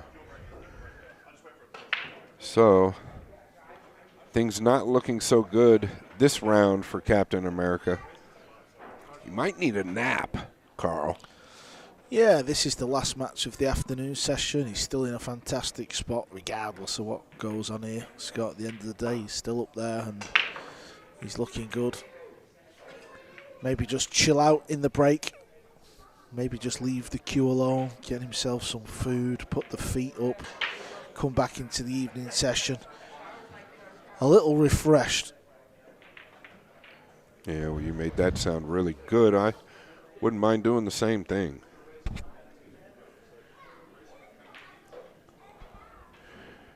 Does the pink 4 play in the lower right?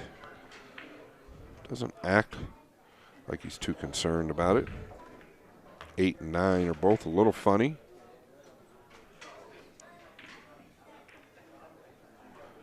I believe the pink 4 does play.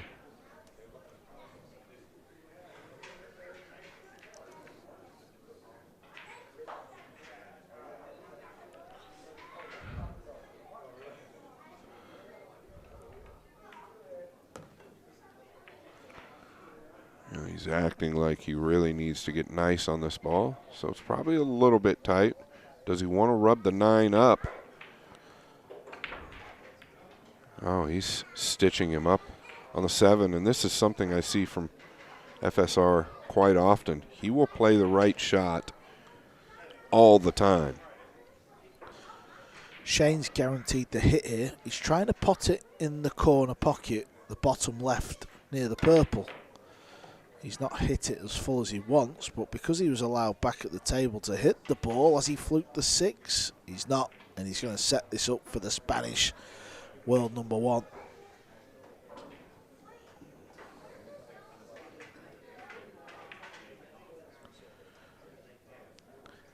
Showed a lot of patience all week, Ruiz, I feel. Yeah, smart player, plays the percentages. Well, he's got that way too thick. I don't even know that he can cut this. He's going to have to go at the bank. We've seen his banking skills. It is Sunday, but in Connecticut, the banks are open.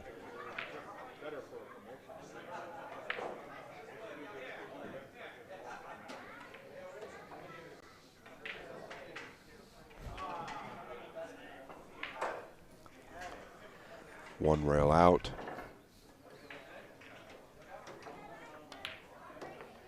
Ooh, clean. Real clean. He looks good. Not because of anything SVB's done. He's looked good to me the last day and a half. I felt like he was going to kick it up. He did win this event last year. It's got to give you some confidence. He did not mean to go in the 8, and things have just gotten tricky. He can come around 3 rails above the 9 if you'd like to level out or just hold for the top right. Come on, Francisco. Play a bit of an exhibition shot for us. This is to go on the hill. He's going high right ball. Cue ball's going to swing round. Yeah, and really nicely done. It laid pretty natural. He got a little fortunate there that he went into the 8 like that and these balls laid up the way they did. Neither here nor there. He's played solid. Yep, SVB's helped him as well. It's just been a little off. It was mainly that 8 ball to tie the match up at 2-2. That's the big one that stands out.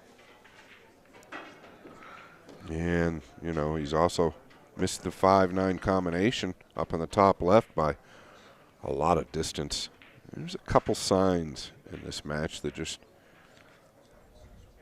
don't read real positive. Like Carl said, he's going to be just fine. He's been in charge here at the PLP all week long, without question. playing better than anybody else for the first 3/4 of this event. Filler right up his skirt tails. There's a couple other guys in this event, the Coe brothers. You better keep your eye on them. Watch the 9. The 9 goes down. It's a 5-1 win for the world #1 champion, FSR. Here's another look at the golden break from the defending champ. That's how to finish a match. 5-1 to Francisco Sanchez Ruiz. Overall, Scott, Ruiz, he's looked good all week, not just in that match. We've been saying this, and as you said at the start of this match, he's just been going about his business and he's creeping up. Yeah, it's exactly the great way to put it. He's just been creeping up. He's not made a lot of noise, but yet again, he's just played real consistent, real solid. He's just sailing right along. Wouldn't be surprised if we see him on the final day in the finals. I would not be surprised. Yeah, and SVB might have got beat 5-1 in that match, but listen, he's played some great pool all week. He also looks like a man to beat. That is confirmation of the afternoon session here on table 1. 2 wins out of 3 for SVB. Phil's played back-to-back matches, 1 win, 1 loss there, but Ruiz, 2 wins from 2 on table 1. Let's have a look at table 2 results. Copigny, well, he beat Woodward. Then Woodward stayed on. He lost a big match to Fedor Gorst. They was neck and neck in the league table. Copin Chung just can't split the brothers up at the minute on the league table. Then Albin Ouschan, who will not qualify for the final 6 tomorrow. He gives Skylar Woodward the donut. And let's have a look at the league table. Look how tight that is at the top. Filler played 22. He's on 16 points along with SVB. Both won 95 racks. You can see the racks won and lost. That's the difference. So there's 6 between them. Not a lot in that all. Scott, the Coe brothers, neck and neck. Yeah, the only thing that stands out at me is you can see only 21 games played for Copigny, along with Fedor Gorst, right? So that does make a little bit of a difference. That'll help Fedor Gorst out as well. He needs to get this next win, and Copigny has a big opportunity to get to gets a big opportunity to get to 16 points after the 22 games played. So those two, Fedor Gorst and Copigny, keep an eye out for them to make a move. Yeah, the top 6 will go through after the evening session, and this is what we've got. More quality 9-ball pool action. Gorst back-to-back matches. Then we'll see Filler against Mario Heat. Chung against Woodward. Ruiz, Filler. The matches, well, they just keep coming thick and fast. And on table 1, we will finish day 7 with Heat, Zilinski, and then SVB against Woodward. Table 2, order of play. Van Bonin gets a match on table 2. Ruiz, Coping Chung, Zilinski, Copigny. Look at the match we're going to finish with on table 2. Yeah, pretty interesting, right? Van Bonin versus Woodward, and then Gorst versus Van Bonin. It's an all-Team USA shootout here in the evening session. Yeah, and will that be a match that Gorst needs to win to qualify? Well, we will be finding out a little bit later on. We will be back at 5:30 Eastern Time for the Premier League pool. We'll see you there.